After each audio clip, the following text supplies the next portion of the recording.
I don't give a shit about your 1500 SAT score. Eat under 1500 calories a day and then I'll be impressed. If you treat her better than she treats you, she'll get bored. Don't just give her your attention. Make her earn it. She's not your co-pilot. She's your flight attendant. Live from Philadelphia, your man, Donovan Sharpe. What's up, guys? It's your man, Donovan Sharpe, and welcome to the 568th edition of TSR Live, your daily dose of red pill truth, wisdom, and awareness. We are brought to you by Gorilla Mind Rush, the #1 non-habit-forming energy and focus supplement on the market. Be hyper-productive and laser-focused for hours with zero crash and zero jitters. Support your productivity and support the show by going to donovansharpe.com/GorillaMindRush to get your hands on a bottle or 70. As always, we are streaming live to YouTube, Twitter, Twitch, VK, and OK.ru.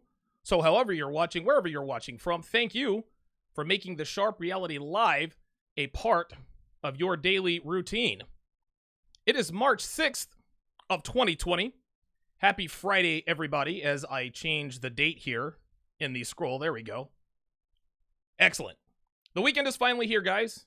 It's actually been a very long week for me, work-wise. I've been putting in a lot of hours lately, which is par for the course. That's part of the bargain. But yesterday, it caught up to me, right? I woke up at 4:30, but because I didn't get enough quality sleep combined with the crazy amount of hours I've been working as of late, I was a little bit groggy. So I took a couple of Gorilla Mind Rush tablets, and that helped for a little while.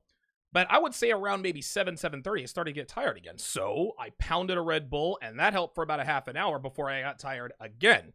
So I took a nap. That didn't help. I took another nap. That didn't help either. So I pretty much slept all day yesterday. Didn't really get my day started until around 3 or so. And even then, I was still a little bit fatigued. But around, I would say 5, maybe 5:30, had a little more energy, and I was able to get at least a few things done. Went to bed last night at 10 p.m. sharp, slept in until 6, and woke up with a lot more energy. So I just needed the day off, guys. That's really what it comes down to. I can't really remember the last time I haven't done at least something with my podcast or other projects. Even on weekends when I'm supposed to be taking it easy and resting up, I still put in anywhere between 3 and 4 hours on Saturdays and Sundays. You can do that for a little while, but eventually your body and brain are just going to tell you, hey, man, it's time to shut it down today. It's time to rest and recover. And that's exactly what happened yesterday. So I'm back. I'm rested. I'm refreshed, ready to kick some ass. I actually was at the lanes. I went bowling, get some practice, and I actually shot 9 games. That's why I'm a little bit late getting on the air today, but I am here nonetheless. Remember, guys, it is Friday. That means the weekend is upon us. You guys got to follow my 3 weekend rules to avoid unplanned pregnancies, DUIs, and false rape accusations. All right? Rule number 1, wrap your cock, guys. Use condoms. Rule number 2, do not drink and drive. Call an Uber. I don't care if you're parked in a no parking zone or if your car's going to get towed if you leave it there overnight. Get your car out of the impound, or I'll put it this way, getting your car out of the impound or actually paying for it to get towed, that's a lot less expensive than a $3,500 retainer to an attorney to keep your ass out of jail while also trying to keep the judge from suspending your license for a full year. Call an Uber, guys. Do not drive drunk. Don't even get buzzed and get behind the wheel. Rule number 3, we know all about this. Always send that morning after text, guys. Girls get butthurt when dudes pull a bang and bounce, and a lot of times these bitches are out here filing false sexual assault charges on you. Okay, being able to show the detective and the police officers the text messages that showed that the sex was anticipated and consensual, as well as her enthusiastically agreeing to hook up again, that goes a long way in avoiding being put in the handcuffs behind some hoe getting in her feelings and lying on you. All right, guys? 18 years of child support, a DUI on your record, and an arrest and subsequent rape charge are all things that could turn your life upside down in a hurry, and it is very difficult to recover from any of these, if at all. Be smart out there, guys. Have fun, but be smart this weekend. Okay, let's get right to it.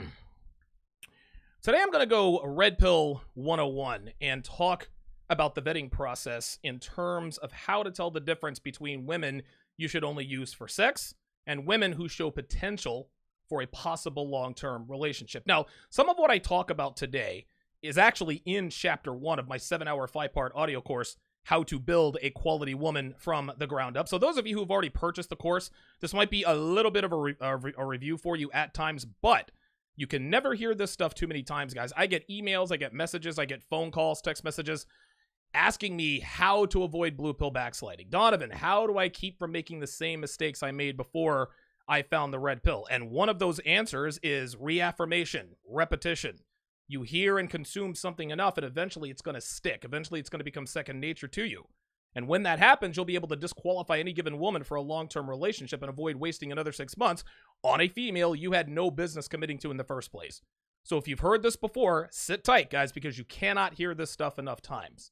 Now, the key to being able to tell the difference between girls you might commit to and girls you definitely won't commit to is understanding the difference between sexual market value and relationship market value.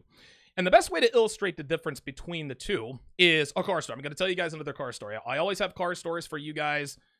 And cars are a lot like women.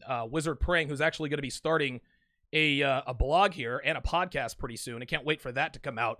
He wrote an article called "Of Girls and Cars." I do actually need to have him on to break that down. Anyway, you guys, any of you guys who have followed me for any amount of time, you guys know that I've sold cars on a few different occasions. I've sold new cars, I've sold used cars, I've sold luxury cars, I've sold everything in between.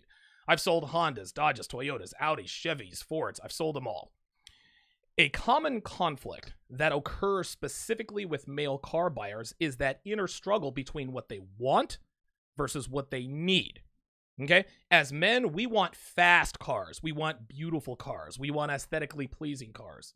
We want that sleek aerodynamic style that all of the sports cars that we love have. We want that engine that's going to roar when we hit the gas pedal. We want a car that goes 0 to 60 in less than 4 seconds and all that fun stuff. You guys get the idea. But what a man wants in a car isn't always necessarily what he needs in a car. What most men need out of a car is a low car payment, low insurance, reliability, safety, great fuel mileage, and obviously a great warranty. So let's take a look at a couple of car models I used to sell personally.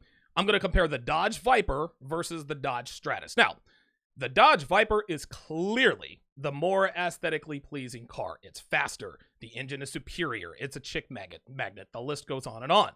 However, that car payment is going to be extremely high.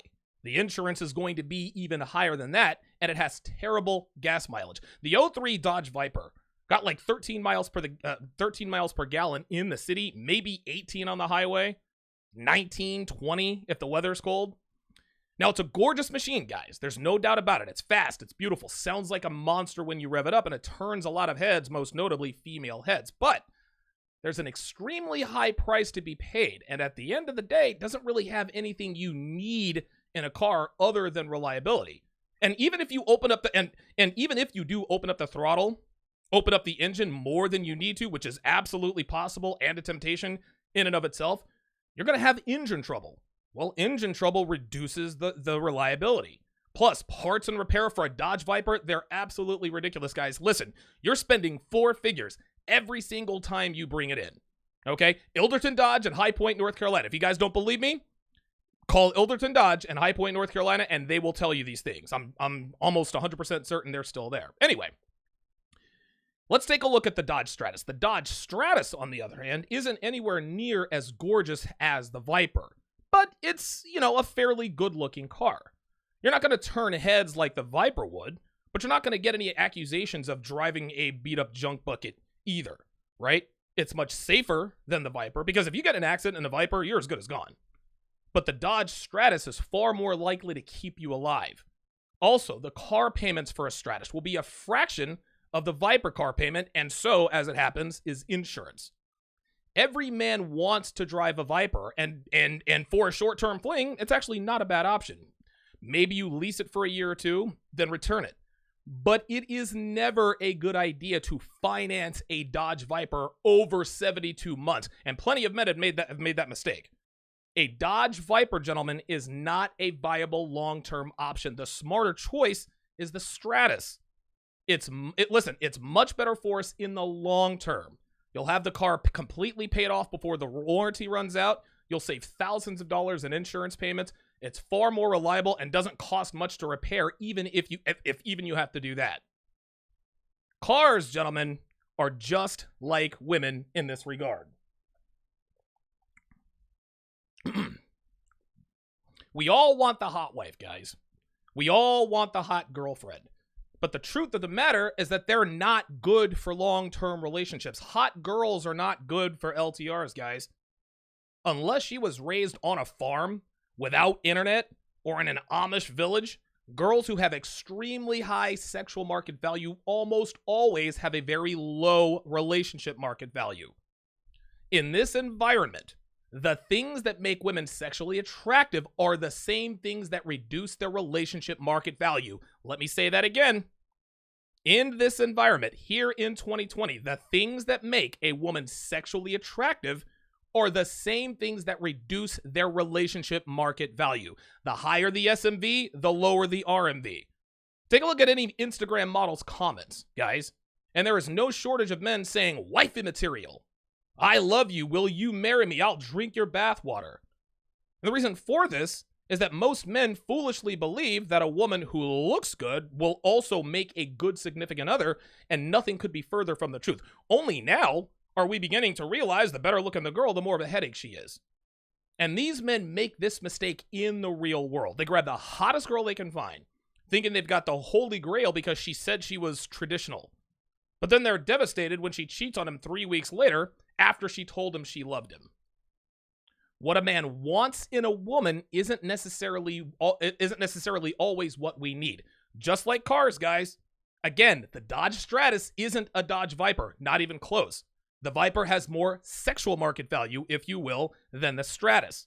But the Stratus has far more relationship market value, which makes it the better choice for the long term. Men need to start approaching relationships the same way. It's hard, guys. Trust and believe. I know. I have made the egregious mistake of committing to super hot girls more times than I care to admit. Hey, open that door. Open the door back. I don't give a shit. It's fucking hot in here, man. Leave that open. Dev's working from home, and apparently she has a meeting, but I don't give a shit about our fucking meeting. Fuck that. Hey, hold your meeting in the garage or the gym. To be closing my shit up. I don't give a shit. Figure it out. Anyway.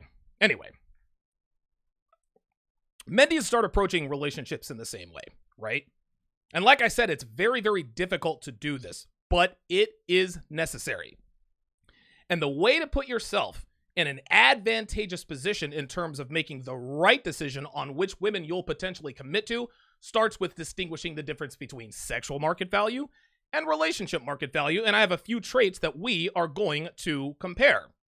So the first trait in terms of SMV versus RMV is attractiveness. Now, obviously, a girl has to be sexually attractive. She has to be fuckable. If she's not sexually attractive to us, we're not interested. But gentlemen, understand this. You must sacrifice looks for a good long-term relationship. If you want a good LTR, you must sacrifice a little bit of SMV. Every man dreams of marrying a 9 or a 10. Every man dreams of having a 9 or a 10 as a long-term relationship or a girlfriend. But guys, I'm here to tell you, 8s, 9s, and 10s, they're community property. 8s, 9s, and 10s belong to the game, gentlemen.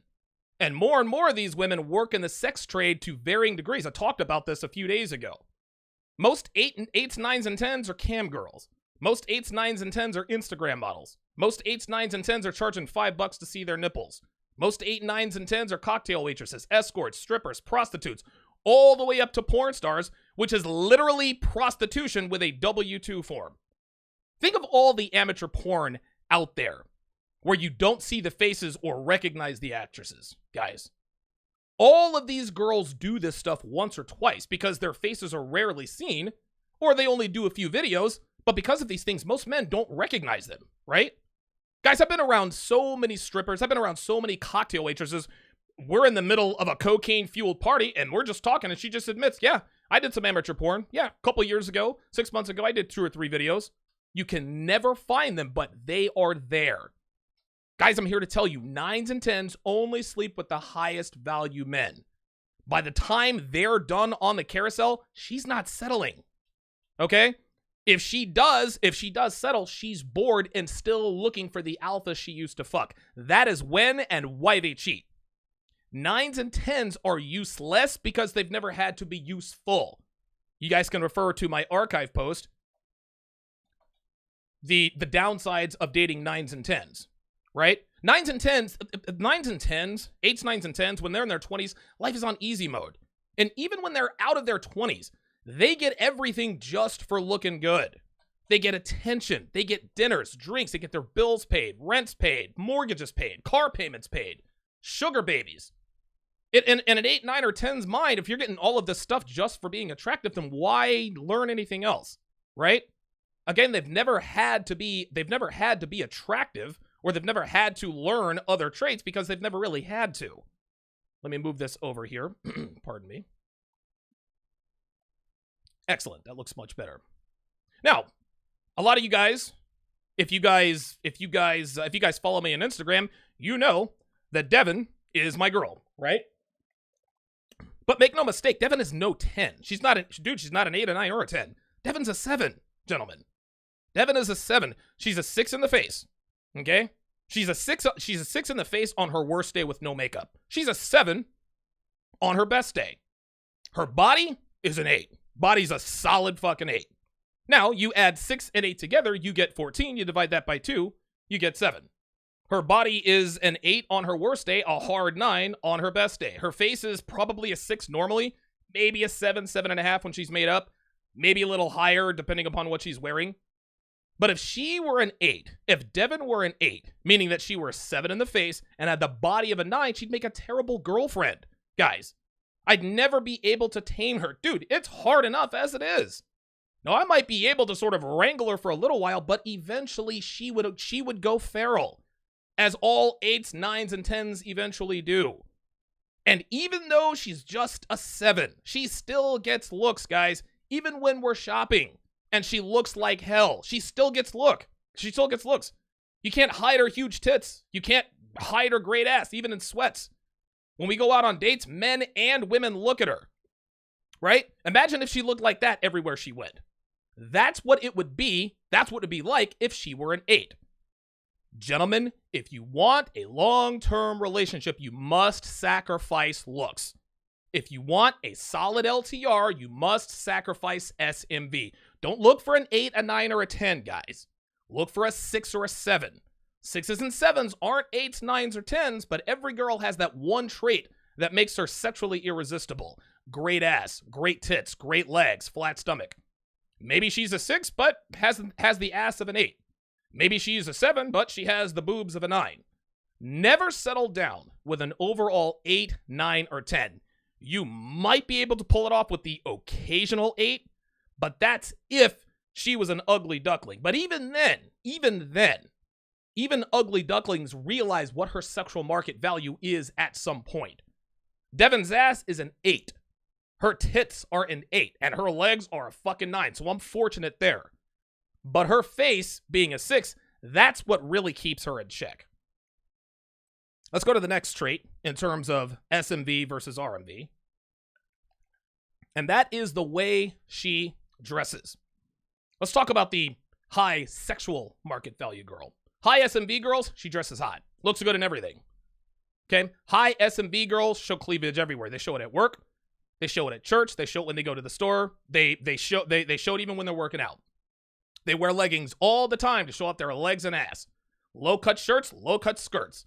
Now, on dates, this is great, right? She looks good. Dudes envy you, and when you get home, you fuck the piss out of her. But the high SMV girl is always advertising her goods, whether she knows it, realizes it, or not. And if she advertises long enough, eventually she will get buyers. Now, if you're looking to just fuck her, that's fine. But that's not good for a long-term relationship. High relationship market value girls, high RMV girls, she dresses hot for you and only you. She doesn't advertise her goods unless she's around you. Devin, when she goes to work, she wears jeans and t-shirts and sneakers to work. You know what? It's interesting. She actually wore leggings to work the other day.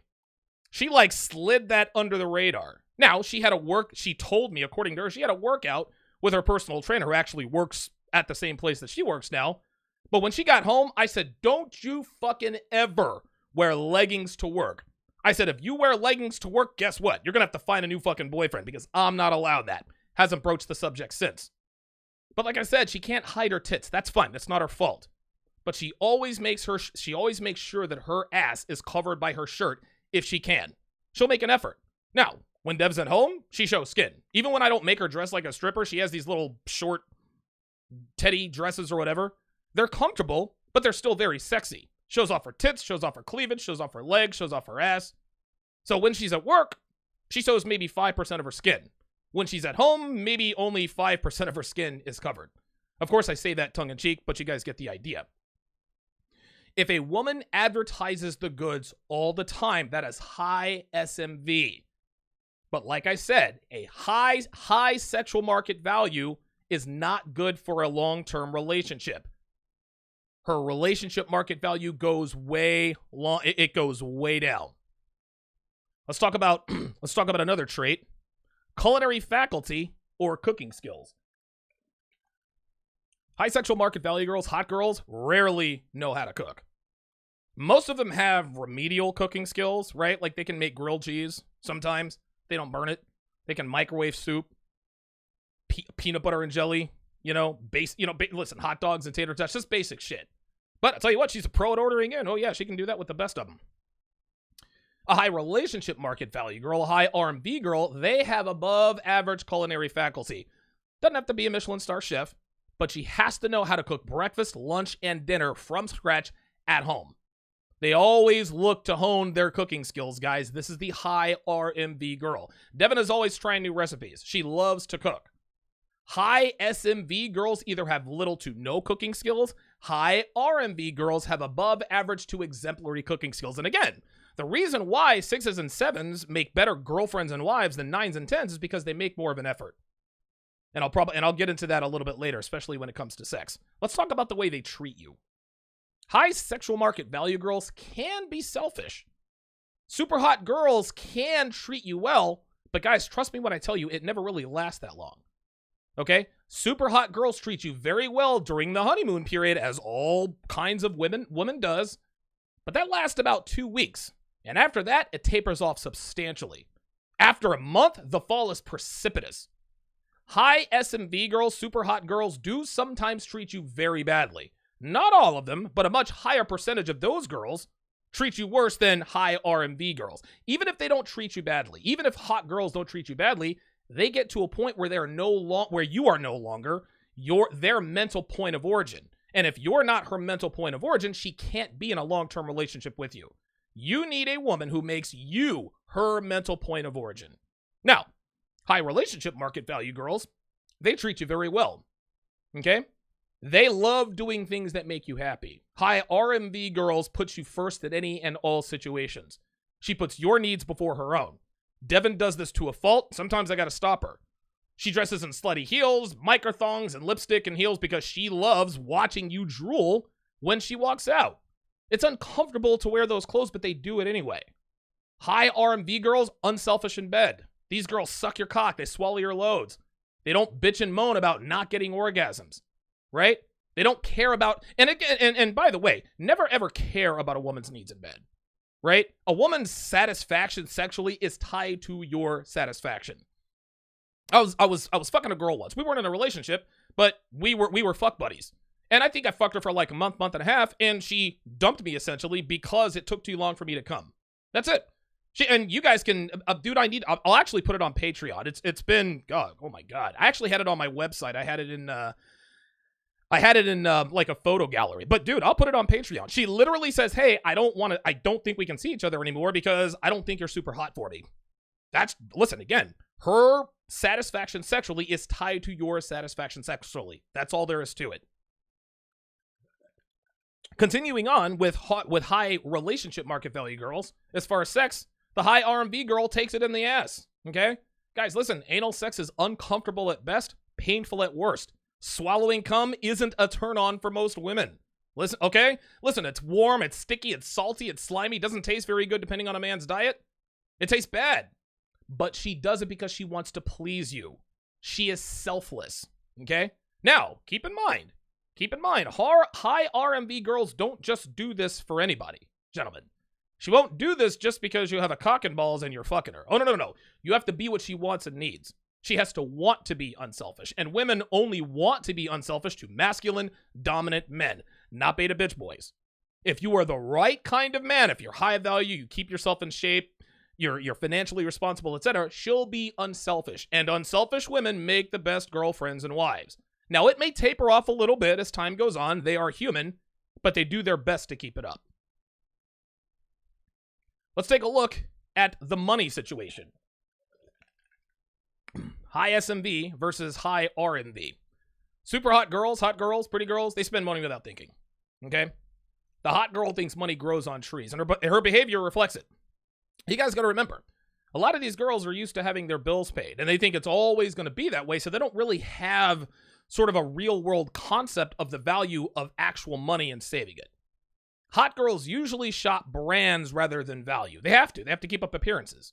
They think brand increases sexual market value. Oh, look, I have a Coach bag. Oh, look, I have Versace glasses and Prada shoes. I'm so fuckable. Super hot girls don't spend frugally. Again, this isn't bad if you're just fucking her. But this takes her way out of the running for a long-term relationship because you just can't afford her. Now, the high RMV girl, the 6s and 7s of the world, she is conscious of money. That's because she knows that financial shrewdness is essential in a relationship. Devin is the coupon queen, guys. Anytime we order in, she always finds coupons or a discount code. About a year and a half ago, we had to get a storage unit. She actually found a better deal online. She always does this. She always looks out for my bottom line. High RMB girls are cognizant of restaurant prices. She doesn't just go all willy-nilly and just start ordering from the menu. No. Dev does this all the time, and I love that about her, okay? 6s and 7s, the high RMB girl, she looks at the price tag. She doesn't want to spend all your money. She's always looking for ways to save you money. She always looks for the best value. 6s and 7s take pride in getting good products at a discount, and they brag about it. High relationship market value girls understand that value is the key. Just because something isn't expensive doesn't mean it's poor quality. On the other hand, just because something is expensive doesn't mean it's better. Value is the best combination of value and quality. It's not always the cheapest, but the quality is always there. High R&B girls know and understand this. 6s and 7s, they try to ease your financial burden. Every once in a while, she'll pay for shit. She pays for shit about as much as you do. Don't be the guy who always have to pay for shit, guys. Women work too. Let her pay. And when she offers to pay, it's not an insult. She isn't buying you stuff. She isn't paying for stuff because she doesn't think you can. No. She's doing it to show her appreciation for you and to let you know that she doesn't look at you as an ATM or a meal ticket. She wants you to know that she's willing to share the financial burden with you. This is what girls do who are good for long-term relationships. This is what they do. Let's take a look at submissiveness. Super hot girls, high SMV girls are not here for submission, gentlemen. They disingenuously define submission as a woman walking around the house with a black eye, looking at the floor, walking around on eggshells, waiting on her man. That's not even close, and they know it. Hot girls are not interested in submitting. They only submit to men who are extreme assholes. They only submit to men who are sadistic. Okay? Those of you guys who have followed me, I've told you about Juliet a number of times. Dude, this girl wanted absolute brutal sex. She wanted me to bite her tits. She wanted me to spit in her face while I'm pulling her hair. She wanted me to call her a worthless slut. She was sexually damaged. She actually told me a story about how she almost got turned out. Long story short, she told me when she was 15 years old, she ran away from home, somehow ended up with a bunch of black guys. Listen, my hand to the man, she told me this. She said somehow ended up with a couple of black guys, or with a bunch of black guys. Next thing I know, I'm out on the corner. So now I got to blow this guy for money. I was like, you gave a guy a blowjob? Like, she's like, oh, no, he had a condom on. I was like, so you sucked his dick with a condom on? Was unbelievable. These are girls who are sexually damaged. A lot of hot girls, a lot of high sexual market value girls, they submit to psychotic sadists because masculinity is lacking out there, guys. That's unhealthy. They don't want to submit. Super hot girls don't want to submit for the right reasons, which is long-term relationship. That is a good male-female dynamic. They see that as a weakness. Now, high relationship market value girls see submitting to you as a strength. Okay? High R&B girls submit because they want to, will submit if they want to. No dominant man, gentlemen, ever puts a gun to a woman's head. You cannot make a woman submit to you, gentlemen. Devin does everything in bed and does everything I want her to. But if she didn't want to, she wouldn't. You understand? I don't force her to do anything. She does this of her own free will and volition. 6s and 7s, high relationship market value girl, she wants to please you. She wants to suck your dick. She wants to give you anal, even if it hurts. She wants to let you make all the decisions without nagging you about your judgment.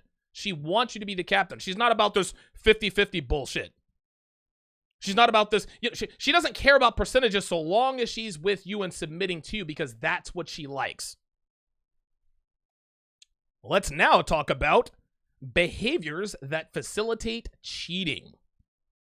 Hot girls, 8s, 9s, and 10s, they want to post selfies on social media. They want to post booty pics on Facebook and Instagram. This is literally advertising. The for sale sign is still in the yard. They want the security of a relationship without actually having to wholly commit. Hot girls are always in touch with their exes. Hot girls always keep those lines of communication open. They want constant validation. They keep their ex-boyfriends and ex-fuck buddies on standby. They keep them on backup. Then when they actually get a guy they actually like and he doesn't commit, she never knows why. Well, the reason for that, Stacy or Ashley, is because he sees the for sale sign in your yard. Hot girls think that their for sale signs are invisible to everyone but the guy she wants to see it and her. But guess what? Her boyfriend sees it too. Or the guy she's fucking that she wants to commit, that's why he won't commit. He sees that for sale sign, sweetie. High relationship market value girls, they give all that shit up. They're not interested in that. High R&B girls limits her social media exposure. And I know that I endorse the whole stay off social media. That's me, and I'm extreme. Right? So if you're looking for something on a lower level, I don't know, make her give you all of her social media passwords. Anyway, the high R&B girl proactively checks in without you asking her to. If she catches you looking at her phone, she'll show you what she's doing on your phone. She constantly lets you know where she is, who she's with, and what she's doing. High relationship market value girls don't keep up with their exes. They're not interested. She doesn't want to go to lunch with Kevin and Sales or her boss. High R&B girls know that they know that high value men do not commit when they have questions about her as far as trust is concerned. And they act accordingly. Let's talk about their families. Super hot girls, a lot of times, they don't really talk to their families much, right? She was raised by a single mother, or maybe she had an absentee or weak father, right? Amy, you guys know about Amy. Her dad in and out of prison her entire life. Darcy, dad cheated on mom, had a problem with crack. Carla was raised in a foster home.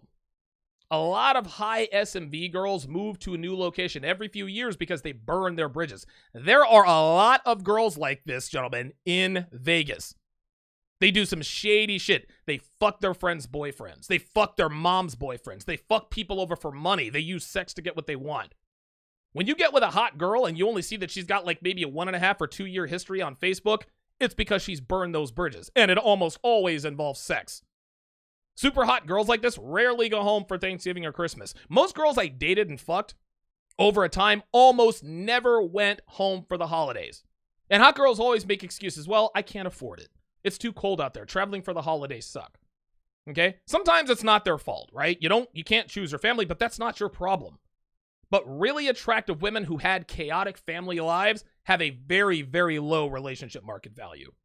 Now, high relationship market value girls, they have a much more stable family. Now, keep in mind, just because she came from a 2-parent home doesn't mean she's not a slut.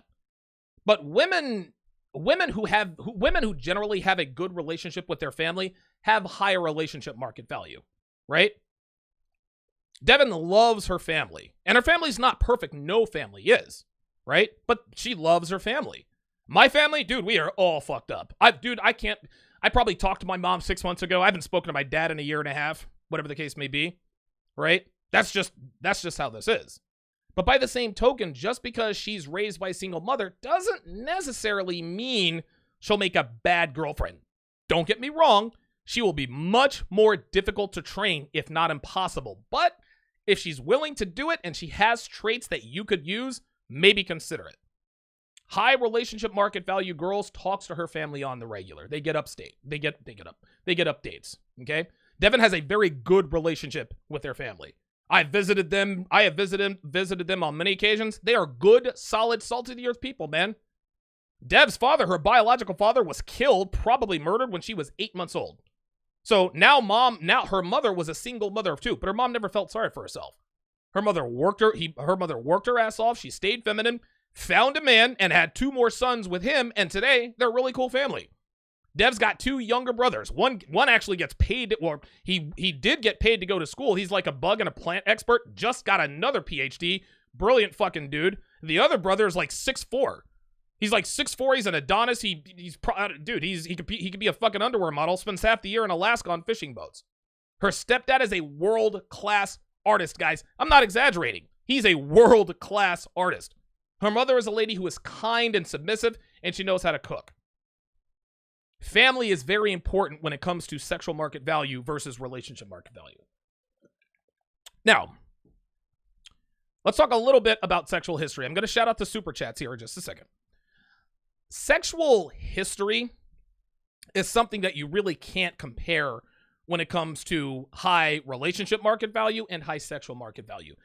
Unfortunately, gentlemen, here in 2020, both high sexual market value girls and high R&B, high relationship market value girls, they're all going to have high notch counts.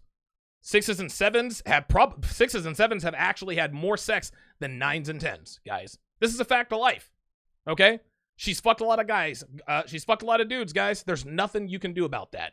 You can't hit a button and cause her to unfuck the 248 guys in her past. Now, at this point, you have a choice to make. If she has potential high relationship market value, you can attempt to train the bad habits out of her, possibly build her into the kind of woman that you can commit to, or you can just swear off long-term relationships altogether and just spin plates. If that's what you decide to do, no judgment here, guys. I totally get it. But men want relationships. We do. Okay? If you make the choice to be in a relationship, understand it's going to be hard, guys. High notch counts are very difficult to overcome. Devin's no snowflake, guys. Okay? She's got a high notch count just like every other blonde with huge tits and a tight ass. That's a fact. But she also has high relationship market value, so I decided that it was worth it to give it a shot. Trust and believe, it was difficult. And a lot of times it still is. It was very hard to train her, and a lot of times it's hard to maintain that. This is just how this is. There have been weeks that she has really tried my patience. I gotta handle it. It sucked, and it wasn't easy, but that's the deal. So if you make this choice, understand that it will not be easy. You can't just do something once and expect it to be residual. No. You have to keep your foot on the pedal because women are genetically predisposed to self-destruct if they are not under your constant guidance. If that's too much trouble for you, I totally get it. Totally understand. You also have to understand that all women have high notch counts regardless of their relationship market value. A lot of guys rightfully assume that if she is or ever was a slut, that she'll never have high relationship market value. And again, you're getting no argument from me. I understand that line of thinking. But on the off chance, if you happen to meet a woman you think could have potential and you possess the knowledge, you possess the leadership skills, the persistency, the patience, you possess the wherewithal to mold a woman into what you want her to be, right? Mold a woman in what you need her to be, and you're willing to give up the player life, then you owe it to yourself to at least give it a try. I met Devin during a transitional period in my life. I wasn't looking for a long-term relationship, but I knew I had to slow down my fast player lifestyle. And as we spent more time with each other, I realized the more I learned about her, the more I began to realize she had potential. I didn't have high hopes, I didn't get excited, but I did realize early on that she had potential. Then she demonstrated the willingness to be taught how to be a lady. She wanted to be led, she wanted to be trained, she wanted to be taught, she wanted to be guided. It wasn't easy, guys, and trust and believe she fucking hated it. But she stuck with it. And a year and a half after I started putting her through the training, she earned my commitment, and we've been together ever since. No, Devin's not a snowflake, guys. She's not a unicorn. But she had extremely high relationship market value, and she was ready for a change. Yes, her high notch count made it very, very difficult to get her in line, and it makes it difficult to keep her in line because girls run on autopilot as far as attention-seeking behavior is concerned. Okay? Now, Devin at least is conscious of it because I've made her conscious of it. But again, she's a woman. But she has high relationship market value, and she takes instruction, and she takes correction very well. If there ever comes a time she doesn't, we're finished. But for now, her high notch count isn't enough of a deterrent for me to leave. At least, not yet. Okay, let's take a look at the super chat here. Let's take a look at the chat and the super chat. 1,200 people watching. AJ Blaylock just became a member of TSR Towers. I appreciate that. AJ Blaylock, the newest member of TSR Towers. David McGrew is in the house. Tom Brokaw is also in the house. Janik L'Italian, good to see you in here. Bramblebush. Jonathan of Modern Life Dating is in the house. Tom Brokaw says, I used to drive a Prius. I drive a used Prius. Paid cash for it. Never have to fix it. Wow. He says, I'll die before I have a car payment. Yeah, right? Real fucking talk. Terrence B, shout out to you, says, I'm at the point where I want to commit, but as I get to know females, it makes me not want to commit. Yeah, listen, I understand that completely. It is very, very difficult to maintain good relationships in this day and age. And for a lot of guys, it's just not worth it. I understand it, man. And listen, man, I'm not going to sit here and act like that it's just all hunky-dory. Dude, there are days where I'm like, dude, do I really want to be in a fucking relationship? Do I really need this headache? I'm human. It happens. Mr. Darkman with the $2 super chat, he says a Charger with a 5.7 Hemi is the perfect balance. I like that. I like that, actually. Because Dodge Chargers, they're nice-looking cars, but they're not the aesthetically beautiful cars. But the 5.7-liter Hemi, man, yeah, that's going to scoot. Danny Arnold is in the house. Howling Thunder 96. Good to see you in here. Ryan Sullivan with the $5 super chat says super chat for support. Tom Brokaw says, wait, leggings? That doesn't seem too bad. You need to get out more, Mr. Brokaw. Dude, women used to only wear leggings at the gym. Now they wear leggings when they go out on dates. They wear leggings. Dude, there are now leggings that make it, like, the way leggings are made now is they'll stitch it so that it literally, like, rests in the ass crack. So it looks like she's just basically wearing, like, purple skin. Leggings are now like a sexual booster. Like, dude, you can see camel toe and ass crack and everything, dude. Like, dude, some girls wear leggings that are so tight, you can actually see their pubes. I'm not kidding. So, yes, Mr. Brokaw, leggings really are that bad. Lavord1980 with the $5 super chat. He says, what about the fake HSMV girl that buy knockoffs to make her seem high sexual market value? Very good question, Lavord1980, and I will be addressing that here very shortly. Excellent question. Tom Brokaw says, let her buy knockoffs. Who cares? At least they cost less. Yeah, I would agree with that. AJ Blaylock says, all a balance of probabilities. Each circumstance entails a level of risk, but not an absolutely guaranteed outcome. Yeah, some guys, and don't get me wrong, man, I understand if guys want to swear off relationships. I totally understand that.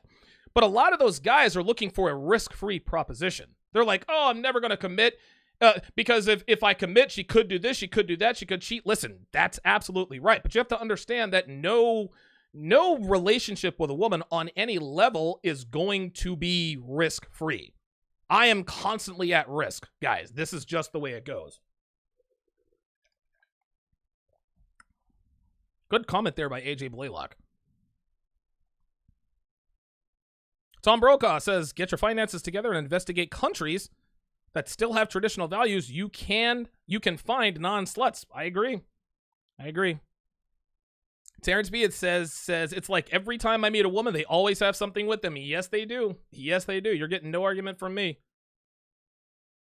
Six Ball said, whoever made leggings is a god amongst men. Thank you for them. I Bramblebush says, I love those leggings. Yo, listen, like real talk, leggings are awesome. When I see girls in leggings, y'all get me an eyeful. Straight up. But when Dev went to work in leggings the other day, I said, oh, no. And dude, she knew I was busy that day. She's like, I had to work out. I was like, I don't give a fuck. Bitch, you better change the fuck out of those. I'm not here for that nonsense. Fuck out of here. The Elusive with an excellent comment says, guys, don't even think about a relationship if you're still working on your purpose. You come first. Real fucking talk, man. Very, very, very good advice there. On the other side of the break, I will discuss the prerequisites for a woman to be considered for a long-term relationship and 3 signs she might actually be a quality woman. Don't go anywhere, guys. We'll be right back. Gentlemen, if you want the blueprint on how to mold and shape a woman into exactly what you want and need, you need to get your hands on my 7-hour 5-part audio course, How to Build a Quality Woman from the Ground Up. This is 7 hours of rock-solid intel on how to build a female brick by brick into the kind of woman you want and need. Part 1 deals with the vetting process. I teach you how to select the right candidate by telling you what to look for and, more importantly, what not to look for in a woman. Part 2 deals with the training process. I take you step by step through the procedures that prepare a female for what it's like to be in a relationship with a man like you. I educate you on setting the tone early in order to reduce and possibly eliminate any and all behaviors that could potentially cause trouble in your relationship down the road. In Part 3, I instruct you on how to set and enforce boundaries and expectations. I teach you how to be direct when communicating your expectations in such a way that leaves nothing to interpretation. Part 4 will cover the sexual side of your relationship, how to dominate her sexually, and how you can make yourself unforgettable to her even if you're not the most well-endowed lover she's ever been with, will be discussed extensively. I will also teach you the ins and outs of deep conversion game, which is the art of verbally and physically dominating her body, her mind, and her soul. And finally, Part 5 will teach you how not to sabotage your relationship, how to maintain it, and what to do on the off chance that your woman gets out of line or out of pocket. Now, it's very important for you guys to understand that this course is based on personal experience. I'm not giving you guys hypotheticals or theories. These are techniques I use in my own relationship to this day, and anyone who follows me has seen that my techniques work and work well. Now, this isn't a cheat code or a magic bullet either, guys. This course isn't a turn her into the woman you've always wanted using this one weird trick, or how to make any woman your sexy, submissive sex slave with these 3 magical phrases. No. That's not what this is. So if that's what you're looking for, keep your money. To train a woman to look, act, and submit like a woman should takes time, hard work, consistency, and maintenance. If you are willing to put in the work, go to donovansharpe.com/courses to get your hands on the only relationship guide that actually works by the only man who has shown that it works. Again, that's donovansharpe.com/courses. The link is in the description.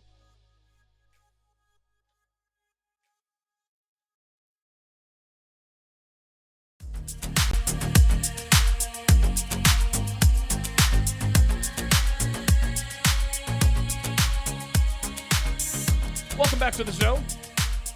Thanks for sticking around. You are watching the 568th edition of TSR Live on a Friday. Guys, be sure to get your hands on my free ebook, 16 Ways to Disqualify Her for a Long-Term Relationship. All you have to do is submit to my email list and the book is yours. Go to donovansharpe.com/newsletter. Simply put in your email address, and you will get access to the book immediately. And don't worry, guys, I'm not going to blow up your phone. I'm not going to blow up your inbox full of useless junk mail. Those of you who are actually on my email list know that I don't just hit you up every day trying to sell you something. No, it's not like that at all. The only time I will email you is if it is very important. So again, go to donovansharpe.com, donovansharpe.com/newsletter. Again, that is donovansharpe.com/newsletter to get your hands on my free ebook, 16 Ways to Disqualify Her for a Long-Term Relationship. The link is in the description. I just put it in the chat. Shout out to Jamal Killings with the $5 super chat. I appreciate that. I appreciate that very much. I may open up the phone lines shortly. I'll have to see what kind of time I'm looking for. I really, I'd like to be done by 3 o'clock so I can get down to the gym and start working out, getting down to the TSR gym. So we'll see how things go. I may open up the phone lines, take your questions about prerequisites, signs of a quality woman, etc., etc. So stay tuned for that. We'll see if we'll see if time permits. We'll see if time permits in that regard. So now we're going to talk about quality women and the prerequisites. Now, some of you might be thinking, Donovan, what in the fuck are you doing? What are you talking about? Quality women do not exist in this part of the world. And you would be right, guys. Our current culture of feminism, girl power, men and women are equal, that damages most women to the point to where they're only good for nothing but sex. Now, what this means for men is that we have to pick up the slack. In other words, it's on us to find and cultivate good habits while eliminating bad habits most women have. Is this fair? Guess what? It doesn't matter. It is what it is. And as men, we have to adjust and act accordingly. Now, 6-7 decades ago, women came ready-made for marriage and long-term relationships, guys. It's not like that anymore. And if men want a relationship of consequence with a woman who loves and respects him, it's going to take a lot of time and a lot of work. The truth of the matter, guys, is that the player life isn't for every man. A lot of guys don't want to spend the time, the money, and the resources just getting random pussy. A lot of guys aren't interested in fucking multiple girls and doing what it takes to maintain a harem. Guys don't want to have to worry about STDs. They don't have to worry about, well, did I use a condom last night? Is Heather going to ghost on me? How many approaches did I do today? How many matches do I have, and so forth?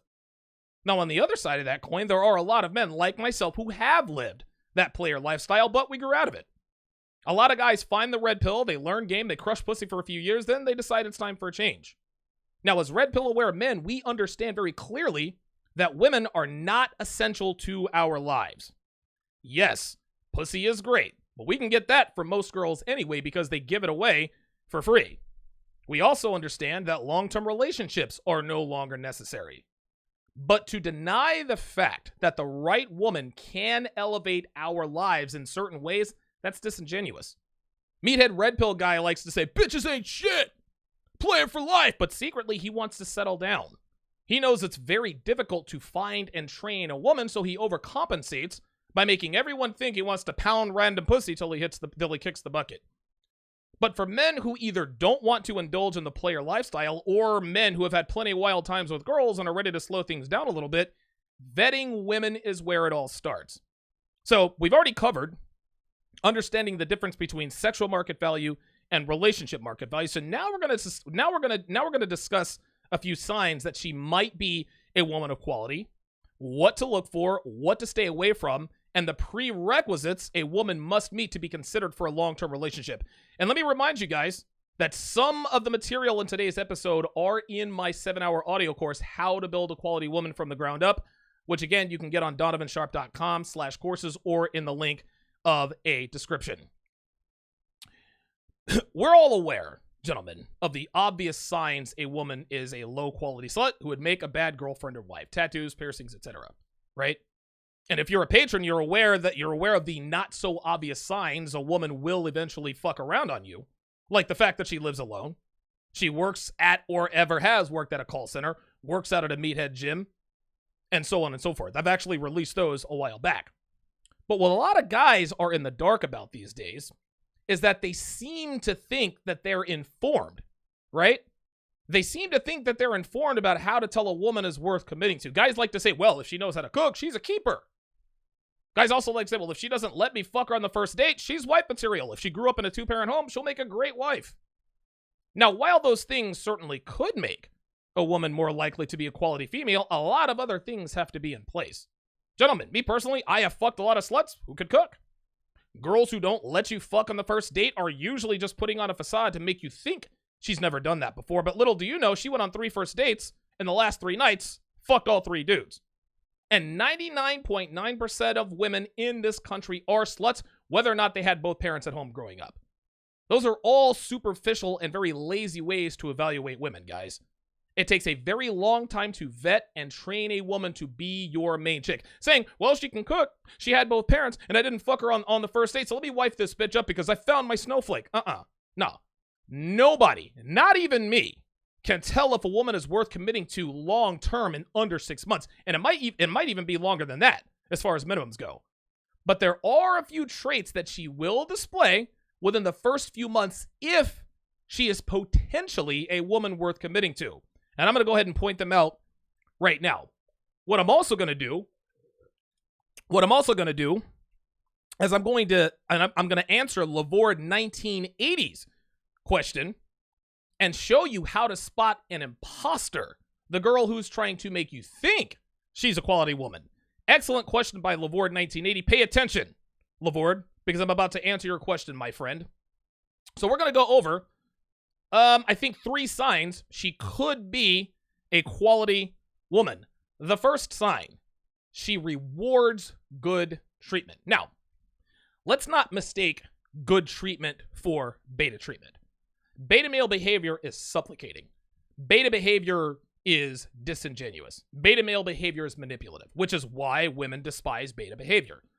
Beta behavior is passive-aggressive. It's not being direct. It's complimenting her when she doesn't love it. Oh, I love that outfit, when you know it looks fucking terrible. Telling her you love her after a week only because you want to fuck her. Beta male behavior is not attractive. Beta male behavior is not masculine, and this is why women friend zone beta males. Okay? Good treatment is being a gentleman, holding the door open for her, pulling out her chair for her, opening her car door, not allowing her to drive, ordering for her. I do this all the time with Devin. Devin almost never talks directly to the waiter or the waitress. When the waiter or waitress says, okay, what'll you have? Devin looks right at me, and she tells me what to tell them. And most of the time, she tells me beforehand, so I end up ordering for the both of us. Women love that shit. When the relationship starts, okay, being a masculine gentleman is something that you should do only when she deserves it. Treat her like a lady only when she deserves it. Okay? Text her in the morning if she doesn't text you first with a good morning text. Call her beautiful when she looks good, if she deserves it. Taking her on dates only when she's earned it. Basically, gentlemen, you're treating her with kindness, fairness, treating her like a lady. Quality women reward this behavior. When you text a woman of potential quality, she texts right back. When you tell her she looks good, she blushes and says thank you. So do you. When you take a woman of potential quality on a dinner date, she gives you the blowjob of her life and lets you fuck her 6 ways from Sunday, then makes you breakfast in the morning before you wake up.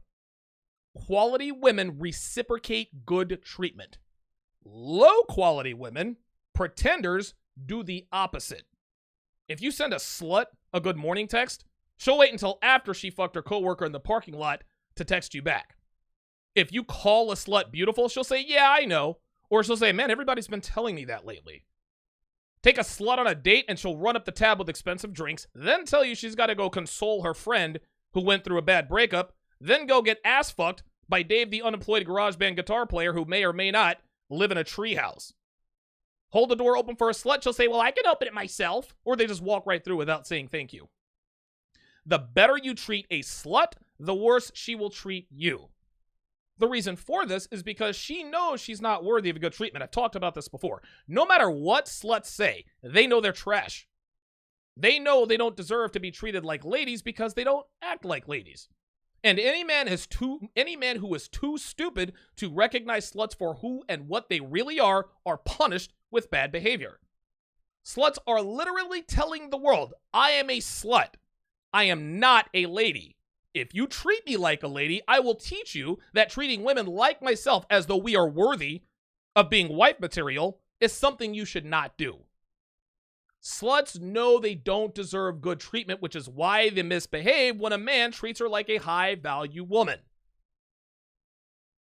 To review, high-quality women reward good treatment, sluts punish bad treatment. That's how this works. Number 2, the second sign, she might be potentially a quality woman. She appreciates the little thing. She appreciates the little thing. Little things. When I was a teenager, I treated my high school sweetheart very, very well. Her name was Jill. This is actually funny. I actually saw my high school sweetheart on Family Feud a few nights ago. Blew my mind. Her and her younger sister was crazy. Anyway, so I treated Jill very, very well. I wrote her notes every day. I gave her a rose every other Thursday. It was sort of our tradition, as a long story. For Valentine's Day, I bought her all these balloons, bought her flowers, chocolates, the whole nine. I did all that lovey-dovey sappy shit. Guess what, guys? Jill loved it. You want to know why she loved it? It's because we were young. I was 16 and she was 15. And the reason that's significant is that she hadn't had the innocence fucked out of her yet.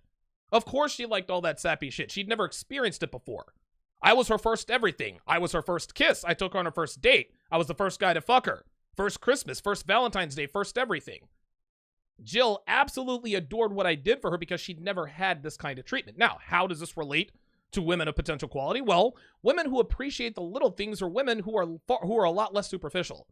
Superficial women all like to say, well, I've been there, done that. And they say it out loud. They'll be talking to their friends, and they'll say, yeah, and he had flowers for me when I got home, and I appreciate it, but I was like, I've been there, done that.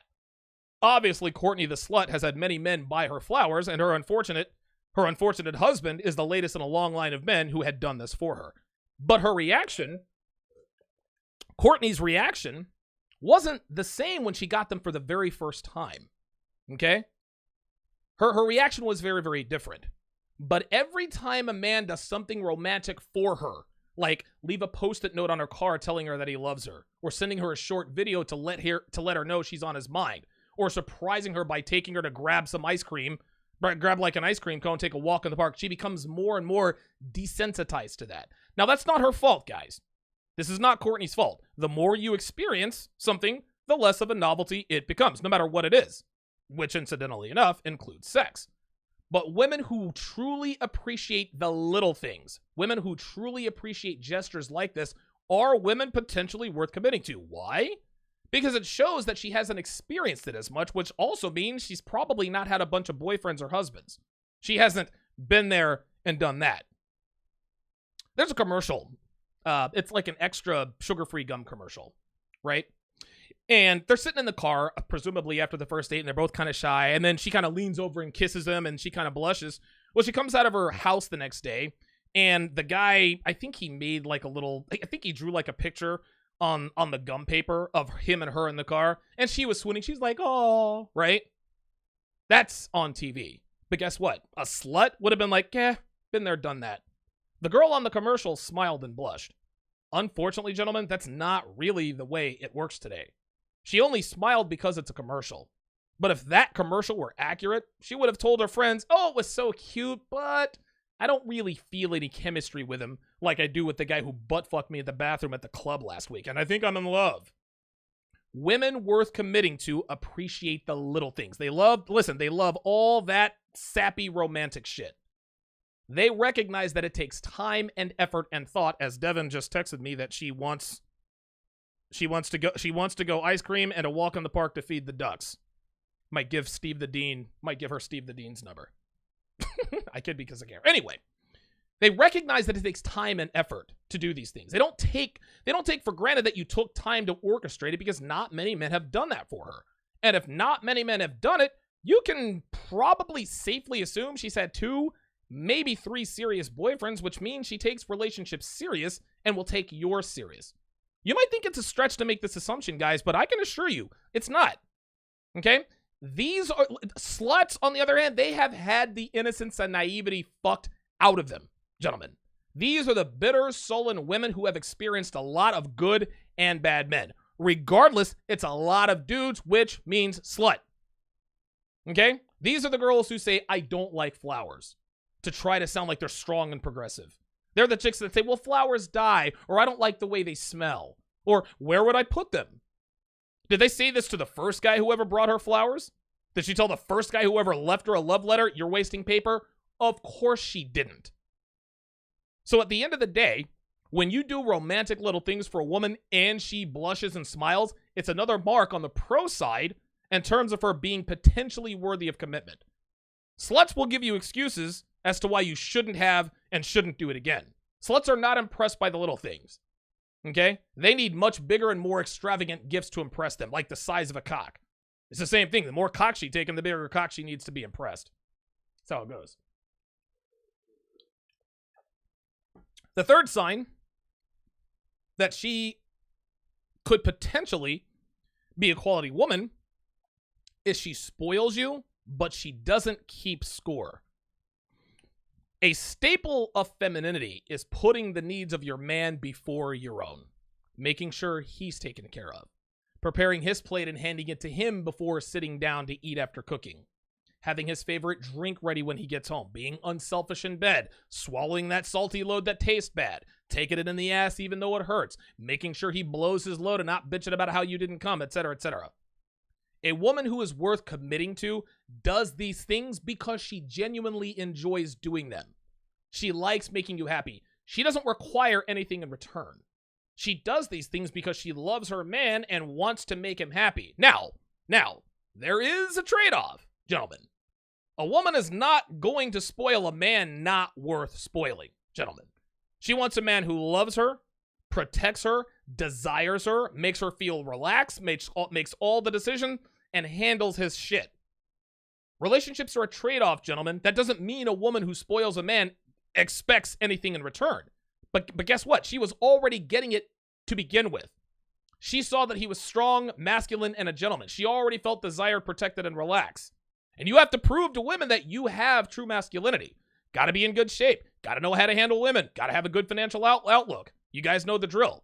You cannot expect quality women if you're not a quality man. I said this the other day. That crazy, the crazy relationship counselor, you have to raise your standards. Well, guys, it's the same thing. You can't raise your standards until you raise your value. That's the same thing with men and women. But once a woman recognizes your value, she will spoil you because you provide her with these things, not in order to get them. You understand what I'm saying? And that's where spotting disingenuous sluts come into play, going back to Lavord 1980. A slut will spoil you from the jump. A slut will spoil you before you've proven yourself. She only thinks you're high quality because of the car you drive or the watch you wear. A slut sees you as a meal ticket, not a man. A slut takes good care of you to get you to commit to her. She doesn't take good care of you because you already do.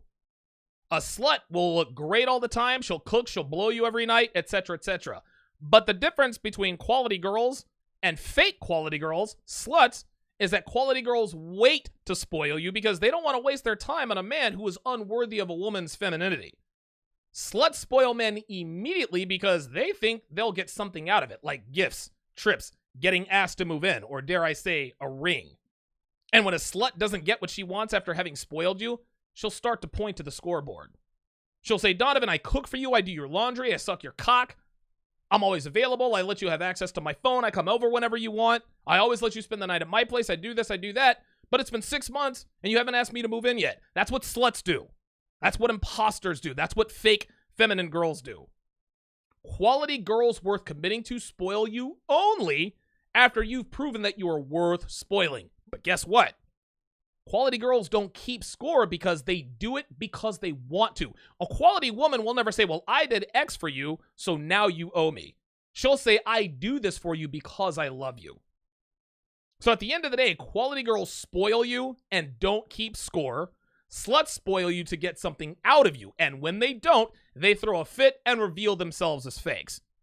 To answer Lavord 1980's questions. Other signs of a woman of potential quality.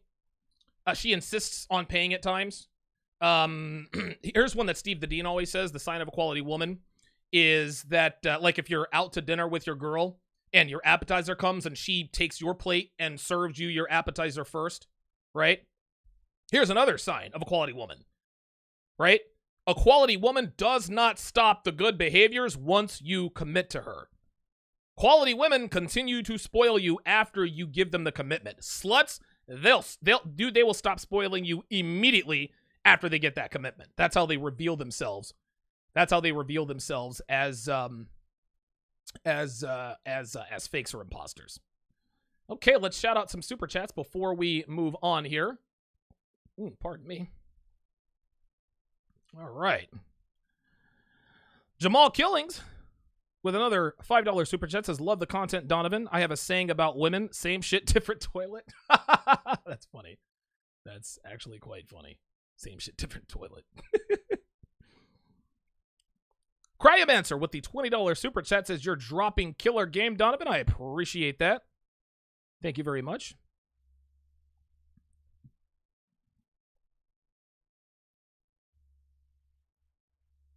Terrence B says, just in case, Donovan, it's me from North Carolina. We spoke on O'Shea's show, remember? Don't give a shit about O'Shea's show. Please do not mention him in my chat or on the phone.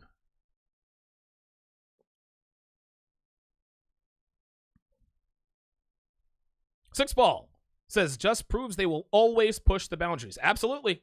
Absolutely. Michael C says, my girl sporadically wears leggings to grab attention when she feels like I'm not cherishing her enough. If I did the male equivalent of this behavior, then she can say abusive and emotional cheating. She can't say shit. Doesn't matter. Does not matter. Six Ball says, Donovan, do you have a Bitcoin wallet for donations? Saw that Coach Greg Adams does. Would prefer not to have cashed it out and lose a little in fees. Yeah, you know what? I do actually have a Bitcoin wallet. And you know what? It's funny. I'm glad you reminded me because I've been meaning to put it on my website for quite some time. Yeah. I might actually put my Bitcoin wallet. I might actually put it start putting it in the links on my YouTube channel. So yeah, thanks for reminding me of that. I appreciate it. Tom Brokaw says, holy shit, Dave's situation is getting worse and worse. Colonel Sanders the 16th says, Dave living in a treehouse. I chortled out loud at a coffee shop. He'll soon be living in the sewers. BK from the Rockies says, over 1,000 in the chat. Let's get those likes up. Yes. 1,132 watching to be exact. All right. Excellent. Labor 1980 with the $25 super chat in addition to his other super chat. Says, great info. I have your courses, bro. Appreciate that. Thank you very much for that, Lavord. Thank you very much for that. I am going to go ahead and open up the phone lines. I'm actually working on doing that right now. There we go. I'm dialing it in. All right, let's see if there are any other chats before I move on and open up the phone lines here. There we go. Excellent. All right, very good. So I'm going to open up the phone lines here very, very shortly. There we are. Excellent. Got that all queued up. Okay. Let us continue. So what I'm going to talk about now are the prerequisites for vetting women. And I'm going to open up the phone lines here in a few to get your thoughts, your questions, your comments, etc., etc. And I'm not going to have them open long, so just, bear with me. I'll probably have them open for maybe 30, 45 minutes. Anyway, and the phone lines are open now, 914-205-5356. Again, 914-205-5356. You're going to have to be a little bit patient because I am going to talk about the prerequisites to vetting. Now, most women in this country make short-term girlfriends, which is another name for fuck buddy or friend with benefits. Most women within a 2-week fuck fest with you are on their best behavior. They answer your calls, they answer your text immediately. You get sex on command, you get treated well. Now, the reason women treat you the best when you first start fucking them is because you're new. She doesn't know much about you, but what she does know is that she likes fucking you and she enjoys your company. Not knowing much about you works to your advantage because her perception of you is dictated by her imagination.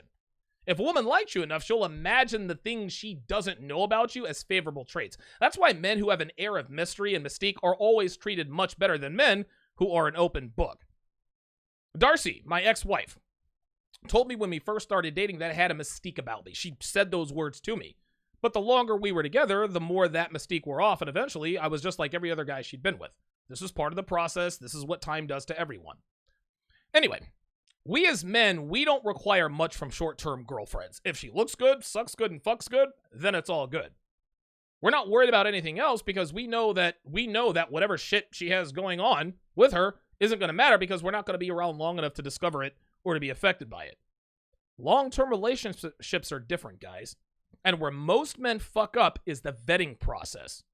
Most men these days use the short-term girlfriend vetting standard as a long-term girlfriend vetting standard, then wonder why they all cheated on him with Billy the cocaine dealer.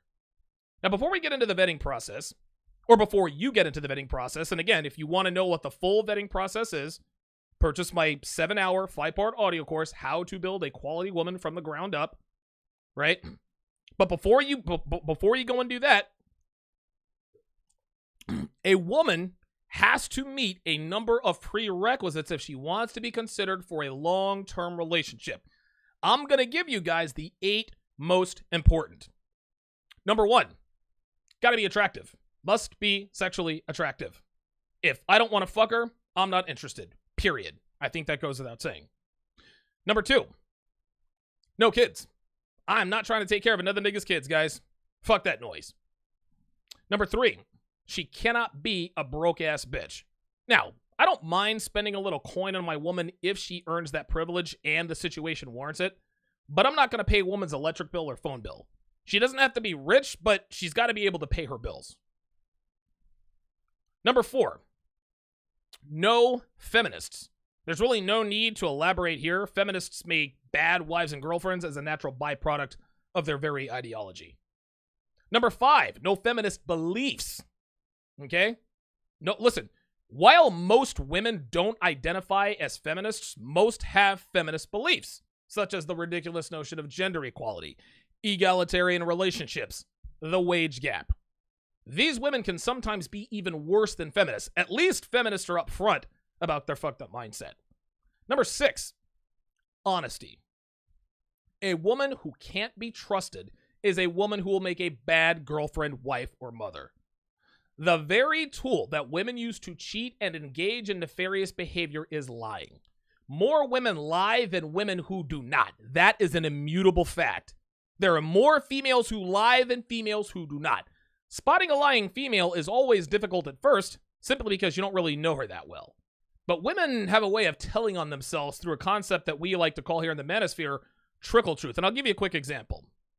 Let's say you get a girl's phone number, and she tells you that her and her boyfriend broke up because he was physically abusive and cheated on her.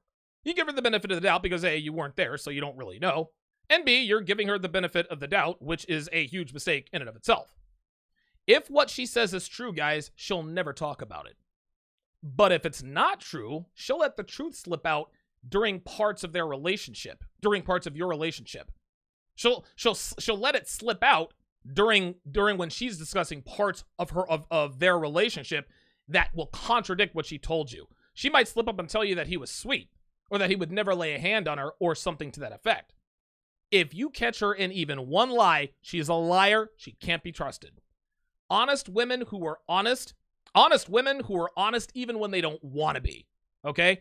Unfortunately, most women take the easy road and just lie. But if you can find a woman who is honest to a fault, you might have yourself a woman who qualifies for potential long-term relationship training. Number 7, willing transparency. This is a big one, guys. I often discuss the fact that Devin has a GPS monitor on her phone. She's got a key logger, which allows me to see every single keystroke, as well as software that notifies me when she leaves or arrives at a certain location in Philly. It tells me when she gets home, where she works, the stores we frequent.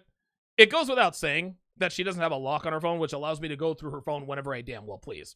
I made her delete all of her social media accounts, and she gladly obliged. Now, the reason she does this is because she wants me to be completely transparent. She wants me to be 100% certain that she is not up to anything suspicious. 99.9% of cheating happens on a woman's phone. Facebook, Tinder, WhatsApp, Twitter, you name it, girls use it to fuck other dudes. Okay?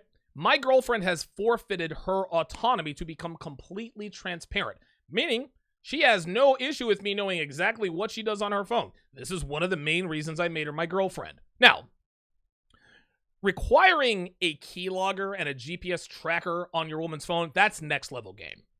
I require it because I'm Donovan fucking Sharpe, and I've been in the game for almost a decade. But for men out there who aren't quite as experienced, it would be very unwise to attempt something that you're not ready to attempt. There's a lot that goes into this, and most guys just aren't ready for that, and that's okay. Not requiring your woman to put a keylogger and a GPS tracker on her phone doesn't necessarily mean you can't keep her in line. But what you do need to require, at the very least, is for her to hand you her phone, at any and all times you ask her to. If you are unable to make this requirement of a woman who wants to be in a long-term relationship with you, then you're not ready to be the man she wants and needs, which is a man who keeps her in line and protects her from herself, even if she doesn't like the way you do it. Women want good relationships, but don't want to pay the good relationship price. Well, guess what? Men are guilty of this too. If you told me, Donovan, there's no need for me to look at her phone, so I don't make her show it to me, it just means you're afraid of your woman. Period. Now, women watching this might say something like, well, if you were secure in your masculinity and relationship, you wouldn't have to look at her phone. To which I would respond, that's exactly what cheating women tell their boyfriends and husbands when they suspect your weekend workshop with Kevin and Sales have nothing to do with work. Speaking of which, and staying in the same lane here while going a little off topic, a lot of guys have asked me lately, Donovan, I told my girlfriend she needs to stop talking to her exes, or that girls' night out isn't allowed, or whatever other requirement they tell their woman, and she tells me, okay, fine, but you have to do the same. What do I do in that situation? Well, first off, if she requires you to do what you've required of her, there's nothing you can do because it's already too late. If a woman thinks she can make the same requirement of you that you made of her, you either A, didn't set boundaries properly, which, by the way, is in that 5-part 7-hour audio course, How to Build a Quality Woman from the Ground Up, Chapter 3, Setting Boundaries and Expectations. B, you didn't set the tone for the relationship by establishing dominance and leadership from the start. C, she doesn't think it's worth it, which means your value isn't high enough for her to want to be in a committed relationship with you. Or worst of all, D, she didn't vocalize her desire to be in a relationship with you. Gentlemen, you cannot make requirements of a woman who has not verbalized the desire to be in an exclusive relationship with you. It can't be done. A lot of guys make this mistake thinking that the woman will fall in because she fucks him all the time and says she really likes him. Nah, bruh. It takes a little more than blowjobs and lip service to assume a woman wants to be with you exclusively. She's got to say it. Donovan, I want to be in an exclusive relationship with you. I want to be your girlfriend. So many dudes out here are trying to use next level game they have no experience with on women who have not expressed the desire to be in a relationship. Okay? So if she hits you with the, well, if I have to do it, then so can you. You fucked up somewhere along the way. And more often than not, it's because she doesn't want to be your girl, which means you ain't doing it right. And as a side note, girls will also pull this whole, if I have to do it, then so do you argument if you made her your girlfriend too soon. She doesn't value your commitment because you didn't make her work for it. So of course she's going to push back when you try to lay down these edicts. Just figured I'd mention that. Number 8. The 8th prerequisite, and we'll get to the phone lines after this, and I guess I didn't have. Okay, all right. Well, number 8 is accountability. Accountability. Nothing pisses me off more than a woman who makes excuses. I'm fat because I have a thyroid condition. No, you're fat because you eat shit and you don't exercise. I got fired because my boss is an asshole. No, you got fired because you sucked at your job and you were always late. It's always something with these bitches. Worse yet are women who make excuses for their bad behavior. I cheated because he was neglecting my needs. No, you cheated because you're a slut and you needed a reason to be a slut. I don't cook for him because I don't have the ingredients for a meal. No, you don't cook for him because you're lazy and you can't cook. I don't dress up for him because I'm too tired. No, you don't dress up for him because, again, you're lazy. A woman who isn't accountable for her bad behavior is a woman who will never change for the better. Guys, we don't expect women to be perfect, right? We don't expect perfection, but we expect women to try to be better. And in order to be better, one must be accountable for their actions so that they can course correct and make the proper adjustments. When you call a woman out on her bad behavior, she should acknowledge her mistake, own it, take her lumps, and tell you she'll be better. End of story. Yes, at times she will defend herself, which is a natural human response. But more often than not, she will course correct. But if you're dealing with a woman who always chirps back when you get on her about shit she shouldn't be doing, she's simply not going to make the changes necessary to increase her value to you as your woman. So when and if you do find a woman who meets all of these prerequisites, she might have the potential to be considered for a possible relationship outside of sex. But let me caution you, gentlemen. Let me caution you. Just because she meets your prerequisites does not mean she's long-term relationship material. At this point, your work isn't even close to being finished here because now you have to vet her. And I want to be perfectly clear when I say this is going to take a long time, as in 6 months. OMG, Donovan, 6 months is a long time. Yeah, it is. But you want to know what else is a long time? 18 years. As in 18 years of child support you'll be paying for a kid who may or may not be yours because you foolishly believe that Dave, the unemployed garage band guitar player, who may or may not be living in the basement of a house that may or may not be his, was in the friend zone because you didn't take the time to vet your woman properly. Guys, this isn't fast food advice. This isn't advice for fucking sluts. This ain't Slut Week. If you're looking for Slut Week, go back and find the Slut Week archive. Okay? This is 3-course meal advice, guys. This is about taking the time to vet a woman so she doesn't turn your life upside down. And if you're too lazy to take the time, then maybe a long-term relationship isn't for you. And if that's the case, cool, man. Fuck sluts until you die. You're getting no hate from me. I understand. But telling me that 6 months or more is too long to vet a woman is like telling me that spending at least 5 days a week at the gym and eating clean is too much trouble to get into the best shape of your life. You're lazy. You want all the benefits without any of the cost. That, gentlemen, is a female mindset. So if you don't think that vetting a woman is worth the time or the trouble, but you still want a good relationship, you're lazy. If you're not willing to put in the time because you can't really see yourself doing that time, you might not be ready for a long-term relationship. That's perfectly okay. But vetting women is a long and arduous process. And the men who neglect this step are the men who constantly choose the wrong women and ask, where do I keep going wrong every couple of years or so? All right. Well, we've got a few callers on the line. 914-205-5356. Again, that is 914-205-5356. Let's go to the phone lines. Area code 347. What's your name? Where are you calling from? Hey, my name is Syed. I'm calling from Connecticut. Syed in Connecticut. How you doing, man? I'm doing good. I'm just going to speak very candidly with you, Donovan. I've been hearing the stuff you've been saying about vetting for long-term relationships, but I'm kind of looking at it from the female side now. Why would you be do honest, that? I'm going to speak about myself. Wait, hold on. 5'8". Wait, hold on. I kind of got a little bit of weight on me. Syed, I need you to slow down for a second. You said you're thinking of this from the female perspective. I want to know why you're thinking about this from the female perspective. Well, okay. Because let's say I find a woman who, meets all my all the prerequisites that you just talked about, but she's committing to me long term for the wrong reasons. Okay, well then that's not her problem. That's not your problem. That's her problem. And why would what are the wrong reasons she would be committing to? So you just said to me, she would be committing to me for the wrong reasons. What to you equates the wrong reasons? Okay, so, let's say, if somebody's committing to me long term because they're settling, because they think they can't do any better, I think that's the wrong reason. Okay. And I'm afraid of that. No, I understand that. Because, and hold on. Yeah. I understand that, and you should be. But if you feel like a woman is settling with you instead of being with you because she really wants to be, guess whose problem that is, Syed? That's your problem.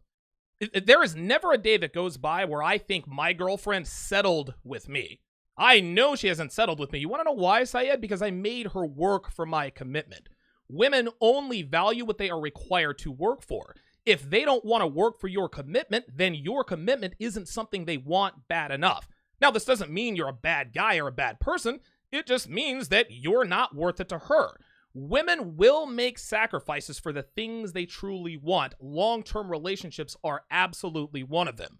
So if you ever feel like a woman that commits to you is settling, then that's on you. You need to increase your value before you allow a woman to come into your life. And even then, if she meets all the prerequisites, Syed, the journey's not over, my friend.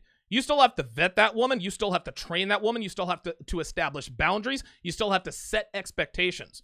So by the time when and if she ever gets to the end where she is still asking you for a long-term relationship, guess what she's not doing, Syed? She's not settling. But Donovan, what if she doesn't make it through the training? Then guess what? She didn't like you as much as you thought she did in the first place.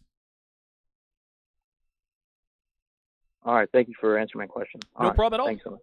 All right. Thanks for the call, Syed. All right. All right. Area code 469. Area code 469. You're on live at Donovan. What's your name? Where are you calling from? Well, I might, because I might be spending the night off 6:35.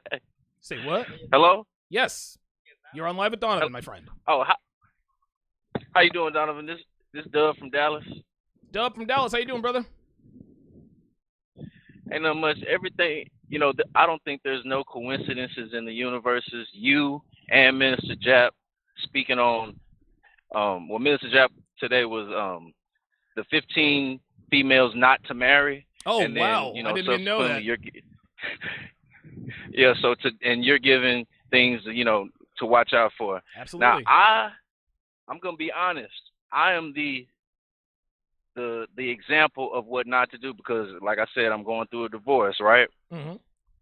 And even if I was to have my father in my life, because he wasn't in my life, I don't think he would have been able to break down everything that you just broke down and Minister Jap. Right. So let me give you an example. I got married. I swear, like a month after we got back, she'd already stopped cooking, cleaning. Damn. It was that fast. But that was nobody's fault. Nobody's fault but mine. Okay. Also, I rewarded bad behavior. Right. I remember we took a break one time, and long story short, I ended up dropping the dude that she was fucking with because she had lied, said she was on this side of town. Oh, boom, I passed by them in her vehicle. I bust a U-turn. Boom, I dropped him real quick, but I still took her to a 5-star steak restaurant after that. Oh wow. Oh no. So it's like, it's everything that you're breaking down. I'm talking about, and it's things nuances that we would look over. Right. Like, right. I'm gonna say 90% of all males would look over stuff because you were breaking things down in situations, and I'm about to get your course Saturday. Good. Bro, you're doing God's work, honestly. Well, I appreciate it, man. And listen, and Dub, I don't want you to feel, and it's very easy to sort of be down on yourself, be like, man, I've made these mistakes and I'm in the middle of a divorce. Listen, man, it's very easy to be down on yourself, but don't be down on yourself, man, because trust and believe, we've all been there. I have, and the reason why I was able to just sit here and talk for an hour and a half on just the beginning of the vetting process is because I've been in every relationship imaginable with every kind of woman imaginable. I have made every mistake multiple times with multiple women. So while knowing what to do is critical, I think it's even more imperative to know what not to do. And that's where I think the vetting process really shows its strength. I'll give you the last word. Yeah, I don't beat myself up too much. I look at it as, I had to go through this in order to be better because, like you said, I believe yesterday or the other day, right now I'm actually 22 years old. Oh, good. You're still young, coming man. into my own. So, I'm actually 35, but that's the equivalent to me being 22. Now you're starting to get it. So you're 35, so the equivalent, so you're 21, 22 years old in SMV years. I like it. Yeah, so I'm not even tripping. So I'm just passing the knowledge on. I'm sharing it on every platform I have. So I just want to thank you and keep doing what you're doing, man. Absolutely, man. Dub in Dallas, I appreciate the call. It's good. You know, it takes a lot of balls for guys to call into my show and say, hey, listen, man, I fucked up with a woman. This is what I did. This is how I paid. It takes a lot of balls to do that, man. Takes a lot of balls to do that. Merciless6 with the $5 super chat asks, do you think women are more turned off when you tell them how a lot of women have taken advantage of me, or I smashed nearly 100 chicks? Do you think women are turned off when you tell them how a lot of women have taken advantage of you versus I've smashed nearly 100 chicks? The answer is yes. The answer is yes. The answer is both. That's why the answer is yes. Okay? If you tell a girl that if you tell her you've smashed nearly 100 chicks, she's not going to believe you, number one. Number two, when you talk about all the girls you fuck, that's validation seeking. Validation seeking is something that only low-value men do. Okay? You have to make her assume that you've smashed a lot of chicks. I had a text conversation I just put up on Patreon. I was gaming this girl named Trini, long time ago. Sometime in the text conversation, she said, "Are you a player?" Right? She assumed that I was a player because I was with Chrissy, the fake-titted, I think she was 20 years old at the time, the fake-titted, young, hot, 20-year-old Mexican girl with double D fake tits, hair down to her ass, body of a fucking fitness model. I was with her, went and gamed her anyway. She assumed I was a player, right? I didn't have to tell her I smashed nearly 100 chicks. That's why that's unattractive. It is even more unattractive when you tell a girl that you've been taken advantage of by a lot of females, right? Don't tell girls, well, my girlfriend cheated on me. My wife left me. Because you know what she's going to ask herself? Okay, why did she cheat on him? Why did they take advantage of him? Never, ever, ever volunteer to another woman that other women have misbehaved on your watch. Even if they did, you don't tell her. Well, what happened with your ex-wife? Long story. And you can either insinuate that you're the one who cheated. Don't say, well, I cheated on her 5 times. Well, it's a long story, but let's just say I wasn't always the best husband, right? Now, a lot of guys might think, oh, no, Donovan, she's going to think you're a cheater. She might leave. Psh, dude, trust and believe. If a girl doesn't think you're capable of cheating, she'll leave quicker than if she actually thinks you're capable of cheating. This is just how women are. Very good question by Merciless6. No, never ever divulge that kind of information. Don't tell her you've been taken advantage of, and don't tell her that you've smashed nearly 100 chicks. Both of those are unattractive. Man, I'll tell you what, Merciless6 asks some very good questions, man. He really does. Very, very good. Very good. Area code 631. Area code 631, you're on Live with Donovan. What's your name? Where are you calling from? It's the Shadow calling, Donovan, from the Beast Coast. The Shadow from the Beast Coast. What's up, brother? Doing good, man. Great. Just want to make a couple comments Sure. to the listeners out there. When it comes to the long-term relationship, you got to vet the parents. You got to see the devotion to the parents. And Yes. no devotion to the parents, you know the rest. And I'll leave you with a gambit I used to use back in the day when I was a pickup artist. You young guys out there, you got to pick up an instrument. You got to start performing. I hear these guys complaining about, I don't have to perform for the girl. Right. That's the fun of it. Yes. If you don't like to perform, you're going nowhere. Right. Okay, you got to be a performer. Anywhere you see guys on guitars, bass drums, and instruments, there's going to be young ladies there. That's all right. And back in the day when I was playing in bands, you don't play in a band and not get girls. I don't care where your game is, because you're up on stage, you're demonstrating high value with such a high degree. Yes. That there's a buying temperature. Some of the question, I'll break off a piece for you here. I'll get you back to your show. I appreciate what you're doing. I feel whack 99.99% of the time, but when I game, I get mine. Sit back, relax. Hear me spit my slimes with rhymes for you about things that are true, like with practice and patience you'll shine. Forget this next verse, hit rewind. Listen again, now with your friends, a few more times until it sticks in the mind. And it goes like this. What do you do for mankind? Yo, the Shadow over here dropping lines, spitting bars, man, for the second time in a row. Dude, the Shadow, that's the second time the Shadow has rapped on the show. That's fucking classic. The shadow out here, the shadow out here spitting bars, dropping that red pill game. I fucking love that shit. That's awesome, dude. Tom Brokaw says a white guy is rapping. I love it. Tom Brokaw, in response to Merciless Six's question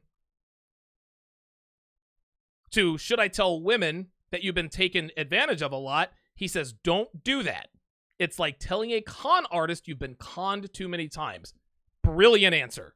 The last person you want to tell that you've been conned too many times is a con artist. So the last person you want to tell that you've been cheated on too many times is a woman. It's the same concept. Very, very good. Very, very good. Good analogy there by Tom Brokaw. All right, let's go to area code 754. Area code 754. You're on live with Donovan. What's your name? Where are you calling from? Jose from Florida. Jose in Florida. How you doing, what's going Donovan? on, man? Thanks for taking my call. Absolutely, man. How's it going? Good. I got a quick comment I want to share and a quick story. Okay. So basically, I'm glad you put out this topic because, see, the problem is a lot of us guys, we think with our little head instead of our big head. Oh, sure. And sometimes we get caught up in the act, and we're like have the scarcity mindset and thinking, oh well, you know, why vet a woman? Why go ahead and put a condom on? Why go ahead and do these extra precautions? Because we want to feel satisfy the little head. You know what I'm saying? That's right. I'll tell you so this. Basically, what happened? No, go ahead, Jose. So go ahead, my finish story it. is a good friend of mine, close personal friend of mine, was getting ready to divorce this woman. Okay. Okay. And she told him that she was on birth control. Okay. Well, come to find out, he went ahead and did his thing, and she got pregnant. And now he's pretty much stuck because he thought with his little head instead of his big head, because he didn't go ahead and vet her properly. He didn't take the precautions. And those little precautions, vetting women, like taking that 6-month process and going through that, will save years and years and years. Now, even me, I've been guilty of it myself. You know, fortunately, most of the girls got abortions in my situation, but it could have been me. Right. It could have been me paying 18 years of child support. Oh, my God. So that's all I wanted to share, and thanks for taking my call, brother. Absolutely. Jose dropping all kinds of knowledge. Listen, gentlemen, he makes a very good point. So many men think with the little head than the big head, but the problem is deeper than that. This is why this is sort of my 35-35 rule. Okay? 35-35. Before men should even consider pursuing a long-term relationship, you must be at least 35 years old and have had sex with at least 35 women. Let me repeat that. For men to even start considering long-term relationships with a woman, 35, you must be at least 35 years old and have slept with at least 35 women. Listen, those are the rules. It cannot be any less than that. And the reason for that is this. The less sex that you have had, the less the number of girls you have had sex with, the less you're able to compartmentalize sex and love. Sex and love are not the same things, okay? Love and sex are two very, very, very different things. The more sex you have, the more girls you have fucked, the more you're able to compartmentalize sex and love. Guys who have had a lot of sex with a lot of women understand that sex does not equal love, okay? They understand that sex is just sex and love is love. Guys who haven't had a lot of sexual experience, they have sex and they equate that with love. Those are the reasons why they get burned all the time. Yummy R1 with the $2 super chat says bars. So that was for the shadow out here freestyling. I don't even know that he was freestyling, but that was awesome. That was awesome. Good stuff. All right, let's go back to the phone lines. Let us go to area code 214. Area code 214, you're on live with Donovan. What's your name? Where are you calling from? Yes, hi, Donovan. This is Josh in Dallas. Josh in Dallas. How you doing, man? I'm doing good. How about yourself, man? Doing good. Great. Hey, man, great show, man. I just wanted to make a couple points on your high SMV versus high RMV, man. Okay. I was betting two women at the same time, and one was, past slut. She slept with about 50 dudes, and she was able to be submissive for a little while, but then her true nature came out later on. Of course. While at the same time, I had another girl who had high RMV, and that's my question for you right now. Is okay. So she fits all the characteristics you said. She has a great relationship with her family. She cooks. She cleans. She was a virgin up until the time that we met. Okay. She is pretty much amazing in every quality. She doesn't keep score. She pays for a lot of things, pretty much half and half. Okay. But the thing is, she has some feminist ideals. Now she is submissive, and she pretty much does everything I want her to do. But she has those feminist ideals. Like now, I mean, it would be easy for me to go find some other woman, but I know that not every woman is perfect. So would you consider that to be one of those things that isn't perfect, that I just need to work through that with her? Or would you suggest, doing away with her even though she has all these other great qualities? No, listen, that's a very good question. And the answer to your question is that it depends upon what feminist ideals she has. So what feminist ideals does she have? Like gender stuff, like talking about kids, and if our kids, if our son wants to wear a dress, or if our daughter wants to be a slut around, negative. She can do this. No, do that. Listen. Here's the thing. Just because she says that doesn't mean that she means that, right? She only thinks this because it's chic to say that. Well, listen, if our son wants to wear a dress, then we're going to let him wear a dress. Here's what you do. Well, if our son wants to wear a dress, then he can wear a dress. You look at her and say, well, whose kids are you having? You talking about my kids? Like, you're talking about my kids? My son's going to wear a dress? Because certainly if you're talking about you're not talking about my son wearing a dress, because my son will never wear a dress. So are you talking about kids with another guy? If you're talking about kids with another guy, that's totally cool. That right there, Josh, will let her know that your son will not be wearing dresses. Okay? Your little girls are going to be playing with Barbies. Your son is going to be out playing with Tonka trucks in the dirt.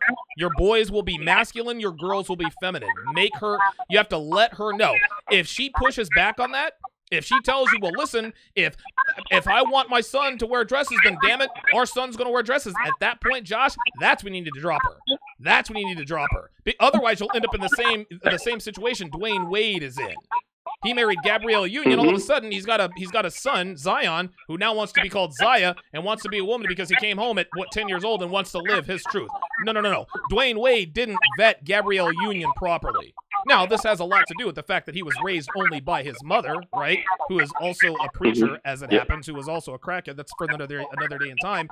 But yes, if she brings that up, let her know in no uncertain terms that, listen, I'm not even thinking about kids, but I'm going to tell you what, no son of mine is going to be wearing a fucking dress. If you want your son to wear a dress, go have kids with somebody else and be steadfast on that. Do not budge on that. Fuck that. What are some other feminist ideals she has? Excellent. Yeah. I was thinking the same thing, because we actually had a conversation about the daughter, and I pretty much had to be real stern with her. Like, okay, if this is something that you want, then this is then any relationship between you and I is over. And she stayed, which let me know she's working for that commitment. I've been vetting her for over a year now. Good. And she still hasn't gained my entire commitment. Okay. But she's still working towards that. So it let me know, with me telling her my daughter's not going to be a slut. So if that's what you want, you need to find someone else. Excellent. And she continued to work and continued to stay in it. Very good. It kind of gave me the impression that she still wants to stay in it, and she's just talking that liberal shit, but she is not going to try to push it. No. In the long run. Look, check this out, Josh. She can be as liberal and progressive as she wants to be on her own time. Listen, if she wants to be liberal and progressive and da-da-da-da-da, that's cool. That's just not going to go down in my household. Like, listen, I'm not going to tell you what you can or cannot do, whatever your name is, right? Like, listen, I'm not going to tell you what you can or can't do. My son's not wearing dresses. You can be as liberal as you want to be. You can be leftist and all that, but not in my house. That's how that works. What are some other feminist ideals that she has? Just like shit, like it's for things like wage gap, just like women are objectified and men have all this power and women have this, just things like if we're watching The Bachelor or something like that, or these reality shows. Yeah. She has so much bias towards the women and so much disdain towards the men, like just double standards and shit like that. Yeah, sure. Yeah, shut that shit down, man. Like, shut that shit down. So if you guys, and I'm going to be watching The Bachelorette this season because the new Bachelorette is 38 years old. Watch that with your girl. make fun of her. Mm-hmm. Dude, make fun of her. Like, what the fuck? She's a 38-year-old bachelorette? Like, what? And let her know they're actually telling us that 38-year-old women are worth 28 to 30 men fighting over? Like, what happened to the 24-year-old? Right? Like, dude, men don't want old, exactly. world-worn women. We don't.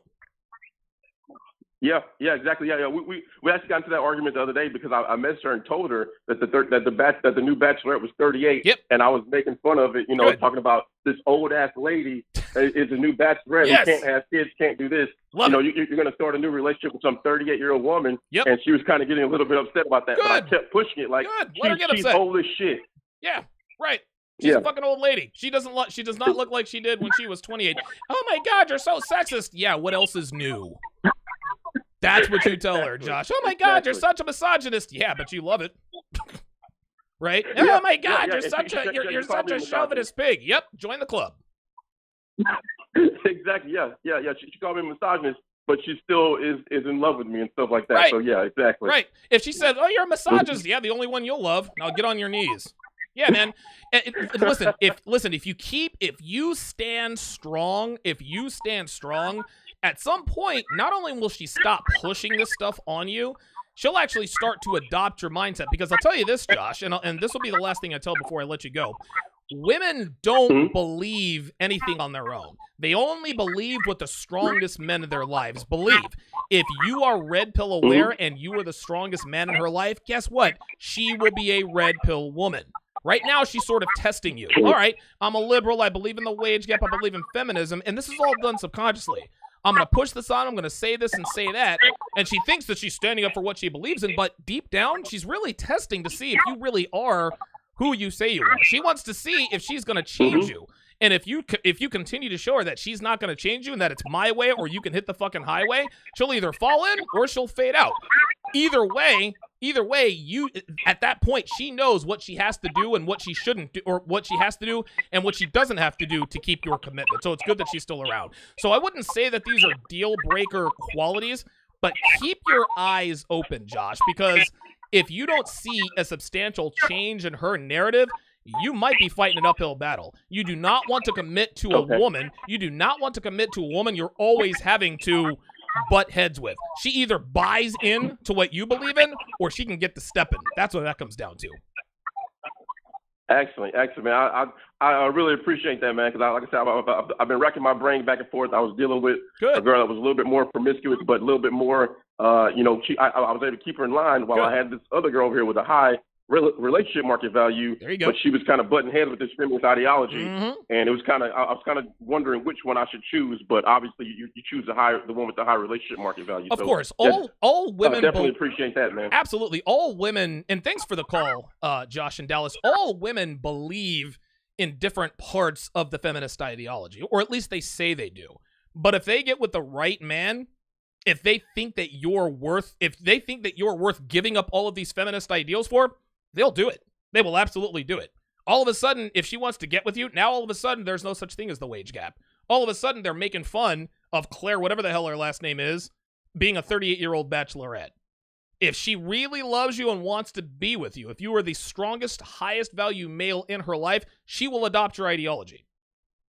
Good call there by Josh in Dallas. It sounds like he's doing it right, but Josh, proceed with caution. Proceed with caution, because the longer you don't want her to fight you on this stuff for eternity. At some point, she's gonna have to show you that she's bought in. That's where I'll leave it there. All right, area code 404. You're on live with Donovan. Area code 404. You're on live with Donovan. What's your name? Where are you calling from?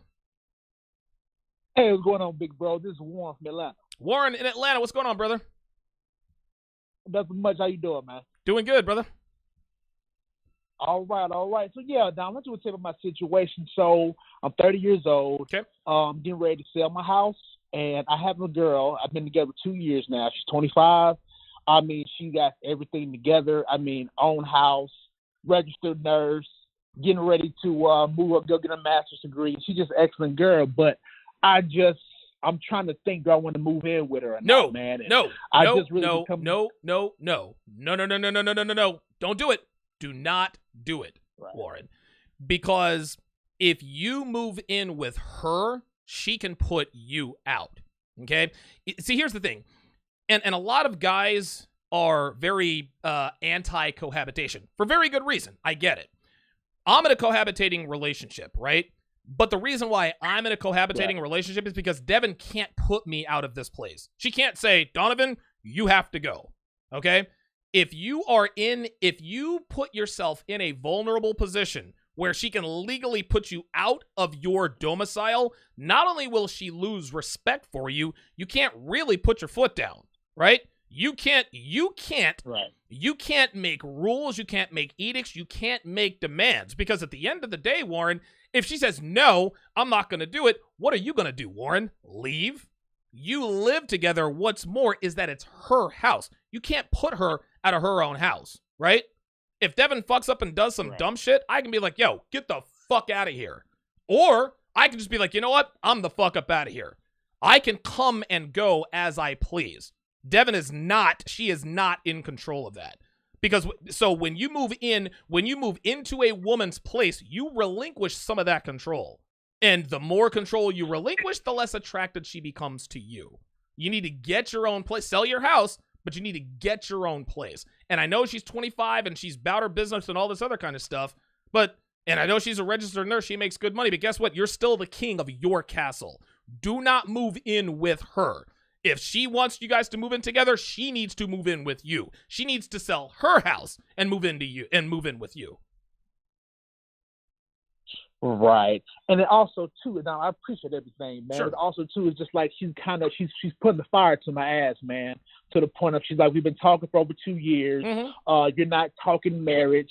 You know, she listens to all the red pill stuff I listen to. Like, you know, I don't hide it. I let her know, like, Good. yo, I love you, but I don't need you. Right. You know? And so it just gets to the point where she's like, okay, I'm kind of feeling like that you're not looking towards marriage because all the stuff you listen to and how you talk and how you act. Okay. So I'm like, I understand where you're coming from, but at the same token, it doesn't mean things can't change, but at the same token, understand where I'm coming from. You know? Let me it's ask you this. To explain, but it's just No. You don't have to explain it because I understand what you're saying. It sounds like you have what appears to be a quality woman, okay? It appears to be. Right. Listen, she's 25 and she's thinking about marriage. This is a good thing. At least she's not... Listen, if a 35-year-old woman was pushing you to marry her, dude, get rid of the bitch. But this woman is in her sexual prime. She's in her sexual prime. She's never going to be more attractive than she is now. She makes great money, so she doesn't see you as a meal ticket. It sounds like she wants to get married because she loves you, not because she has to. And you've been with her, you said, for 2 years, right? Right. Okay, has she ever cheated on you that you know of? Oh, no. And the thing is, Donovan, I've been trying to look at any little thing to see where she fuck up. And it's just, I can't find it, man. Okay. 90 seconds. When we first started talking, I was messing with her and the other chick at the same time. Okay. I messed around and had a freaking bump on my dick. It was just, I thought I had herpes or something, right? Okay. Didn't happen. It was just a damn hair bump. This woman, after I told her that, look, this is a situation, I backed off because I was embarrassed. Sure. And on top of that, I was like, yo, who want to talk to someone after that? Right. But how she kept staying persistent and she was like, yo, what's the results? That really showed me that she really cared about it. Okay. You know what I mean? All right. No, I'm with you. So you met her when she was 23 then, right? 60 seconds. Yeah. Warren, it sounds like you have what appears to be a good, solid relationship. I mean, listen, you've known her for 2 years. Obviously, you're talking about moving in together.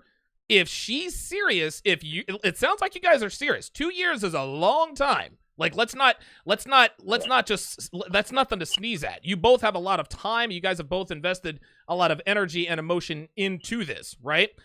But if you guys are going to get together, if you guys are going to move in together, she needs to move into your place. It doesn't need to be the other way around.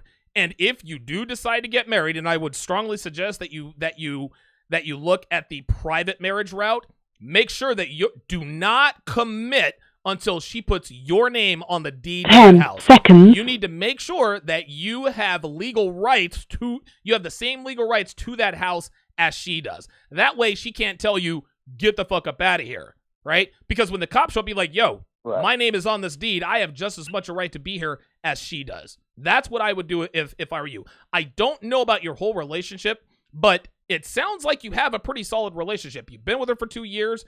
You haven't picked up any discernible slut tells that I know of.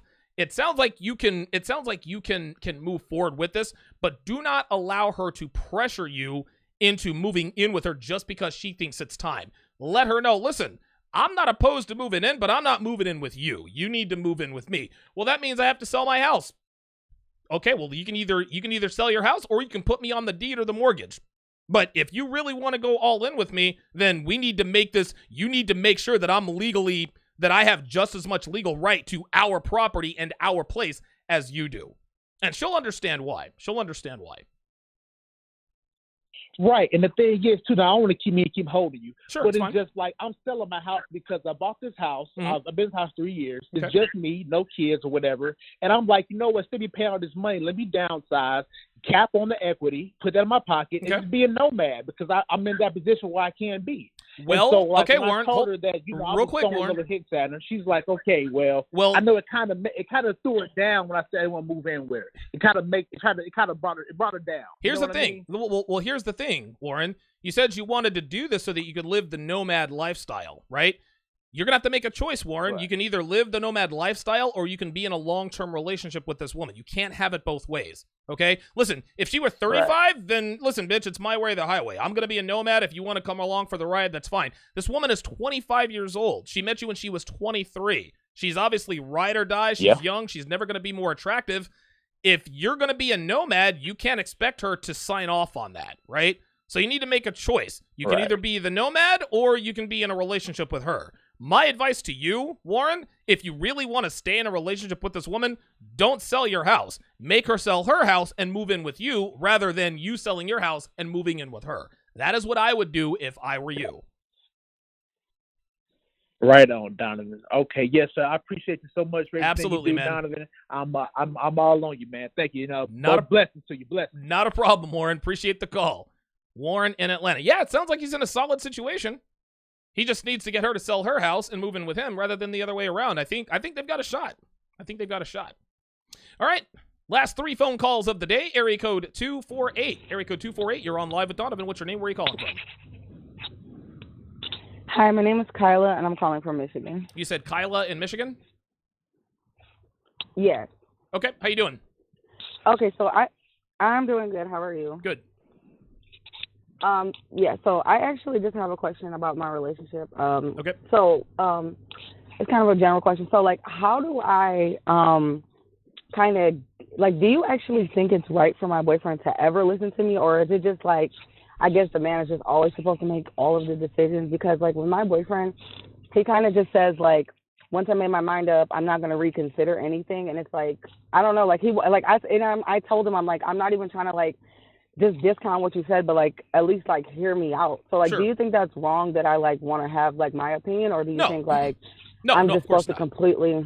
No, of course not. So how can I actually get him to listen to what I have to say? Because then, like, when I do that, and, like, I'm a black female, so it's, like, I get really, like, kind of, like, I get, like, I don't want to say triggered, but I get, like, really concerned. I try not to be, like, what everybody considers as, like, a stereotypical black female, like, with an attitude, stuff like that. So I try to, like, say it in a nice way, and then it's, like, I feel like he just looks at me like, oh, you're acting like masculine. Or, like, I feel like that's how it is in my head. So I try not to do that. But I don't know how to do it without, I guess, him thinking like I'm trying to go against him. No, that makes sense. Here's what, and so the answer to your first question, is it wrong for me to have an opinion on a decision he's making? No, it's not wrong. I'm the captain of my ship. I make all of the decisions, and I mean all of them. However, Devin does get a say because my decisions do affect her life. In the end, I'm the one that has the final say-so, but I do consider what she says to me. And let's be honest, we always say this, 2 heads are better than 1, right? So, and everyone, and again, I'm man enough and I am secure enough in my masculinity to understand that I'm not always going to have all the answers. So if there is a situation that I'm dealing with or a decision I need to make and I need another perspective, I'll say, hey, Dev, I'm thinking about X, Y, and Z. What do you think? Or Devin she'll volunteer information. She'll be like, look, Donovan, I know we want to do A, B, and C, but we need to also consider X, Y, Z. I don't discount what her opinion is because I do respect her intelligence. Number 1. Number 2, she's put in enough time and effort to earn to earn my ear. She's not like a bitch that's talking. No. Devin, she happens to be she's thoughtful and she tries to have things that are well thought out. My advice to you, if you feel like your boyfriend isn't considering what you say, let him know. Hey, listen, I want you to make all of the decisions. I want you to. You're the man. This is what you're supposed to do. But be very open and honest with him, but just be very unassuming. Put your hands up as if to say, listen, this is not an attack on you. You're the man. You're going to make all the decisions. Putting your hands up, that's a very submissive posture. You're the you're the man, make all the decisions. But listen, I'm your girl. I love you, and I want what's best for the both of us. All I'm asking for you is just to at least listen to what I have to say and at least consider what I'm saying. You don't have to change your mind. I'm not asking for you to do that. All I'm asking you is just be respectful of me enough to just consider what I'm saying, because your decisions affect me too. And if your decisions affect me too, don't you think it's fair that I at least get a say? Guess what, Kyla? He's going to say yes because he's a man, and it logically makes sense that if his decisions affect your life, then you should have a say. If you ask him in that way, go ahead. Oh, sorry. I was going to say, yeah, I kind of did. I did tell him that the other day. I told him, I was like, I understand you're the man, so, you do get the final say. I was like, but it's going to affect me, to an extent, whether it's small or big. I was like, I understand, if you make the final say. I'm like, but you're not even, willing to listen to, what I'm actually trying to say. He's like, well, that's because when I've already made my mind up about something, I know it's the right answer. So, whatever I'm trying to add, I don't know if you want me to give you an example or no, that's okay. Can, understand just based on that. No, that's okay. Yeah. Let me give you another tip here. How long have you been with your boyfriend? For 5 years. Wow, so you guys have been together for a while. Here's what, and you love him. Obviously, he loves you, right? Right. Yeah. Okay. Here's what you need to do is so you've tried being logical with him. Now you need to let him know how it affects you. Listen, sit down on the couch, look at him face to face. Again, very submissive posture. Hey, listen, it really hurts me when you don't take into account what I have to say. Again, I'm not asking you to change your mind. I know that you're the man and you got to make all the decisions, but it really hurts my feelings that you don't at least consider my feelings or listen to me. It hurts me. If he loves you, the fact that it hurts you that you don't consider his feelings, it should have a profound effect on him. Devin has said to me many times, hey, Donovan, it really hurts me when you do this. She doesn't say this often because she knows that I see through and I can decipher all the bullshit, right? But when Dev comes to me and says, hey, look, Donovan, it really hurt when you said or did this, that's when I take notice because she doesn't really ask for or say much. So you have to let him know that it hurts you that you don't have a say in the decision. Right. That's what I would do if I were you. Thank you. No problem. Thanks for the call, Kyla in Michigan. That's actually the second time. She's called. So hopefully she considers my advice there. We'll see what happens. Area code 678. Area code 678. You're on live at Donovan. What's your name? Where are you calling from? Hey, Donovan, this is John from Atlanta, Georgia. John in Atlanta. It's the second call from the ATL. John from Atlanta, yeah. So I just have a question. I don't know whether or not to commit to this person because she has some really positive things about her, but then some red flags too. Okay. So, the positive things is, she's a 9 out of 10 when it comes to looks. Okay. She cooks. Sex is great all the time. Very feminine, submissive, no feminist ideals and nothing like that. Okay. But she's got tattoos everywhere, and she has a bad history, a long history of just being a slut, and she has no father figure in her life. Wow. Tell me about her tattoos. So by the way, one of her tattoos is so bad. She has one on her left leg, which is like a snake wrapping around her leg and then eats at her private place. Oh my God. Wow. How old is she? She's 22. Wow. She's 22. Oh my God. Holy shit, man. So she's 22. How old are you? I'm 26. Okay, you're 26. Okay, so first of all, you're way too young to be thinking about a long-term relationship at this point, but that's not what I'm going to address here. So, how many tattoos does she have, and where are her tattoos? A lot. Like, the snake one is the only one that, well, she doesn't have any that are visible with, like, if she puts on all her clothes, like she's wearing jeans or something, you can't see the tattoos. Okay, so but if you guys go out, so if you take her out for dinner and she wears a blouse, a skirt, and heels, then how many of her tattoos are visible then? Just the snake one. You can only see the snake one if she wears a skirt. What do her tattoos look like when she's completely naked? Like, where are her tattoos? In our mid area, the breast, the stomach area, that's where they are. Okay, all right. Oh boy, this is a tough one, John in Atlanta. What you're gonna have to do is I highly recommend that you get your hands on and I'm actually gonna, you know what, I might actually just do a screen grab of this here quickly. Give me 1 second, because what I'm gonna do here, there we are. So I'm gonna read you a passage from my ebook, 16 Ways to Disqualify Her for a Long-Term Relationship. Now, I want you to keep in mind here, John, that not all flags are created equal. Not all tattoos are created equal. There are red flags, there are crimson flags, and there are black flags. Now, red flag tattoos can easily be covered up by clothing or hair, right? Small foot tattoo, small ankle tattoo, tattoo, et cetera, et cetera. On the crimson flag level, there are 3 qualifications. Number 1, the tattoo is not easily concealed. Number 2, that tattoo is visible most of the time with or without clothing. And number 3, the size of the tattoo is small to medium, okay? The black flag tattoos are large thigh tattoos, sleeves, neck tattoos, facial tattoos. All of that stuff means that she is damaged well beyond repair. Now, here's the thing. She's got a lot of tattoos, which is a crimson flag. But the fact that she has a long history of being a slut and she grew up in a fatherless home, listen, John, don't commit to this female. Fuck her all you want. Fuck her all you want. Have fun with her. Do not commit to this woman because you're too young, number 1. Number 2, she has too much shit with her, man. I'm sure she's very nice, and I'm sure she's very submissive and all this other kind of stuff. But what you got to understand is that she's only 22. And 22-year-olds with tattoos, a slutty past, and no dad, not really looking to settle down. She wants, and I'm not going to sit here and say what she does or doesn't want, but girls like this, Sharpe Assist says she's absolutely 100% got daddy issues. This is why she was a slut. This is why she has tattoos.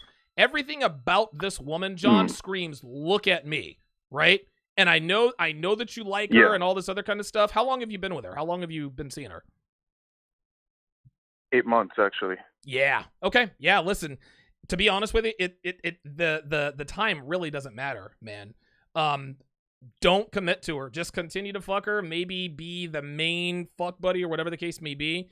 But listen, you're gonna do what you do, right? You don't have to listen to what I'm telling you. Yeah. But I'm telling you, if you commit to this girl, it might not happen now. It might not happen 2 months from now. But at some point, she's gonna turn your life completely upside down. And it's not because she wants to. It's just because this is who she is. She's got daddy issues. She's got a bunch of tattoos, and she was a slut. Yeah, man, she's listen, she's good news for now. She's going to be bad news later on. My advice to you, John, absolutely, positively do not commit to this woman. All right, last call of the day. Area code 202. You're on Live with Donovan. What's your name? Where are you calling from? Hey, what's going on, Donovan? This is Charles Reinhardt calling from Maryland. How you doing, man? What's going on, dude? Doing good, man. Doing all right, man. Great show today, man. It gave me a lot of insight, and just wanted to share a quick story now. Sure. I was with somebody for 5.5 years until this past summer, until she broke things off. But in the beginning stages of our relationship, it was great. It was like the honeymoon phase. Like, I didn't really commit. I didn't tell her I loved her until like a year after like we were together. Wow. And, things were great. She would cook for me. Like, she knew like I worked 2 jobs. I'd come home, dinner would be on the table. Like, sex was great, so forth. during the during the second and third year of our relationship, that's when shit really hit the fan because, I committed to her at that point, and then all of a sudden it just turned into a whirlwind of BS, man. Yep. At the time, I had my own place, but she was in and out of jobs, so I moved in with her. Ooh. And helped her out with certain things. Oh. And then afterwards, she gave me the cold fucking shoulder, man. And so I left, got my own place, and everything was okay for a second. The third and fourth year we're together, we're just getting into problems, she's shit testing me, doing all these things. And at this time I was totally blue pill because I didn't know what the hell was going on, because I was always brought up to say oh, women are nice, this, that, and the third. No, she turned into a crazy bitch, man. She called the cops on me twice. There's one time I was at her house and she wanted me to leave, and I was leaving. I took my stuff and I left, and then the cops came. Oh. And then, I didn't know what the hell to do, man. And then afterwards, I could tell she was cheating because, she would take her phone into the bathroom, turn her phone down and stuff like that. And, and initially, what I would do, I wouldn't be on my phone when I'm around her because I just gave her undivided attention. Sure. I was pretty much simping on simping since simping, man, and it's We've all been there, since dude. watching your show, you know what I'm saying? It really opened my eyes to really how to vet and really how to, understand that if you're going to go into the long term, you really have to have these things down pat. And I was blue pill. So my first year I was with her, man, I wasn't giving her any validation. I wasn't doing anything. This is just me being natural because I feel as though, if a woman wants to be with you, she's going to want to be with you no matter what. That's right. So I didn't tell her I love her. I didn't tell her she looked good or anything. We would go out and things of that nature, man. Right. But I wasn't complimenting her showering her with compliments or anything like that. But, she destroyed me out of those 5 years because I didn't know, man. She totally fucked me up, man. And I just wanted to share this story because it's so it's so true that if you don't vet women, if you don't look out for these signs, you can get burned. And I'm a classic example. Time. And I'll admit, I lost frame, I stopped going to the gym, I stopped doing all these things as a man should do. And I got fat, pudgy, out of shape. And then, she had every right to leave me, And I don't fault her for that. But, one thing I will say is that I needed to vet her better because, I was dealing with a person that was suffering from depression, anxiety, and so forth. Wow, that shit messes your world up, my man. It messed my world up, bro. There would be days where, she would just cry out of nowhere and be oh, I don't like myself, this, that, and third. And I did not know how to handle it, bro. Sometimes I would just fucking leave because it was yo, I don't know how to deal with this. Wow. You know what I'm saying? So I just wanted to, tell you most of my story, man. And, I do thank you for this channel because I've been watching you religiously for the past 2 to 3 months, bro. And I'm not even dating bitches right now. I'm taking notes. I'm studying. Good. This shit, bro, this shit is a full-time job, my G, for real. Listen, man, Bill, I always say. I already work 2 jobs, I don't know if I can take on a third, for real. You know what I mean? I'm trying to tell you, hey, listen, man, to build a harem, that's a full-time job. Vetting a woman for a potential relationship, that's another fucking full-time job, man. But it's good that you're now aware of these things. And so many men, just like one of the other callers say, so many men we just take for granted, or we don't even think about some of the potential red flags women have because it's normalized and encouraged by our culture, right? And men never stop to think, well, wait a minute, this behavior is conducive to cheating. This behavior is conducive to infidelity. And then 5 years later, we find out that she's BPD or whatever the case may be. You find the red pill, and then the rest is history. But listen, Charles, thanks for calling in and telling us your story, man. I'll give you the last word. Nah, man. Hey, man. Look, I appreciate your show, and I'll leave you with this one more story, man. Okay. So one day, I was going to work, and went over her house, and she was all dolled up, dressed up, and everything. And I'm like, wait a minute, she never gets this dressed up. So I immediately had a gut feeling all right, some shit's about to go down tonight. I already know what it is. So her and we got into a little argument. I didn't even start the argument. I just asked her, where is she going? She flies off at the handle, starts yelling and everything. I'm like, okay. So she immediately showed her hand already. Yeah, so I'm like, all right, you know what? I'm not going to mention nothing. I'm just going to dip out. And lo and behold, I knew she cheated. Like, I just had this feeling, like, I know she's doing something. You know what I'm saying? Yep. You know, us as men, we get this thing when, you know, women's stories don't add up. Of course. Like, it just don't add right. You know what I'm saying? So the next day, you know, she comes over, she's crying. Of course. Couldn't tell me why she was crying. And I'm like, yo, she's really, like, telling on herself right now. Yep. So I find out she cheated, right? Yeah. So we had a T-Mobile bill together and all that stuff. So what I did was I canceled the bill. Yeah. I cut off her phone. Yes. And I'm like, listen, you could tell that other nigga you was with last night, he could get you a new pay phone. Your fucking bill. Yep. He could get you a new line. There Like, you I'm go. not doing that shit no more. You know? Real so talk. just want to leave you with that. Very nice. Charles Reinhardt, man, with the, dude, wow. But again, this is what, again, story after story, call after call. We see proof of this stuff all the time. This is why you must vet women thoroughly, gentlemen. Because if you don't, they will all pull this on you. This is just how it works, man. This is just how it works. If you guys want the complete chapter, the complete guide on how to thoroughly vet a woman, how to build a quality woman from the ground up is what you need to get. You can go to donovansharpe.com/courses.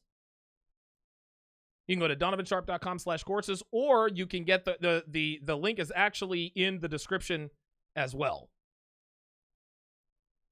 Let me read out the last of my super chats here. Merciless6 with the $4 super chat says, why do my sisters want us in dresses so bad? Dude, I don't know. I don't know, man, because women are always trying to emasculate men. I don't know. Listen, Merciless6, if I had an answer for you, I would give it to you. I just have, dude, I cannot figure out why, for the life of me, women want to put their little boys in dresses. I have no idea. But, you know, as someone famously said, you know, women create the men they complain about.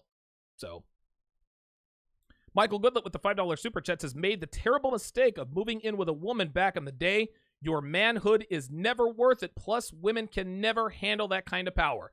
Real talk. Not only can they not handle that kind of power, they don't really want it. Women want all of the accolades that come with being the boss bitch without any of the responsibility. Good comment there. Double Dollar Man with the $5 super chat says, any advice for a Sigma about game? I might try taking an acting course. Bravado isn't really my strong point. Listen, someone called into my show, I think it was, Wednesday or Tuesday or Wednesday, and he made a very good point. He said, Donovan, listen, your show, your advice, really not for Sigma males, really not for guys who are just naturally shy, right?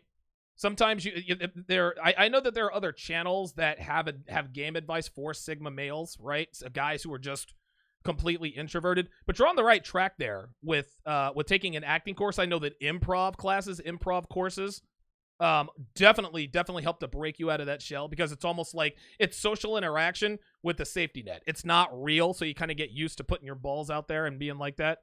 So that's where I would start. Michael Goodlet with the $2 super chat says, avoid depressed women at all costs. Been there too. So have I, Michael. Listen, Darcy had a slew of mental health problems. She had bipolar disorder. She had social anxiety disorder. She had schizoaffective disorder. Absolutely. Do not commit to women who are on antidepressants or anti-anxiety medications, guys. Do not commit to women who have diagnosed mental illnesses. They will royally fuck up your life. Good advice there. Kenneth Christmas is the newest member of the TSR Mod Squad. He also sends in a $10 super chat, says, just showing love to the channel. Appreciate all of this priceless game, big bro. Appreciate that, Ken. Ken Christmas. I might actually nickname him Santa Claus. Santa Claus, Ken Christmas. I actually knew a girl named Stephanie Christmas back in the day. No, I didn't fuck her, but she looked good. Her name was Stephanie Christmas. It was the weirdest thing. I was like, dude, your last name's Christmas? Who knows? My thanks to my super chatters, Mr. Darkman, Ryan Sullivan, Lavord1980, Jamal Killings with 2 super chats, Cryomancer. Actually, Lavord1980 had 2 super chats as well. Merciless6 with his 3 super chats. Yummy R1, Michael Goodlet, Double Dollar Man, and Kenneth Christmas. Kenneth Christmas, thank you to all of my super chatters. My thanks to all of my callers today. Syed in Connecticut, Dub from Dallas, The Shadow from the Beast Coast. What was it? Jose in Florida, Josh in Dallas, Warren in Atlanta, Kyla in Michigan. Hopefully that works out with your boyfriend. John in Atlanta, and of course Charles Reinhardt in Maryland. Thanks for watching, guys. We'll see you Monday.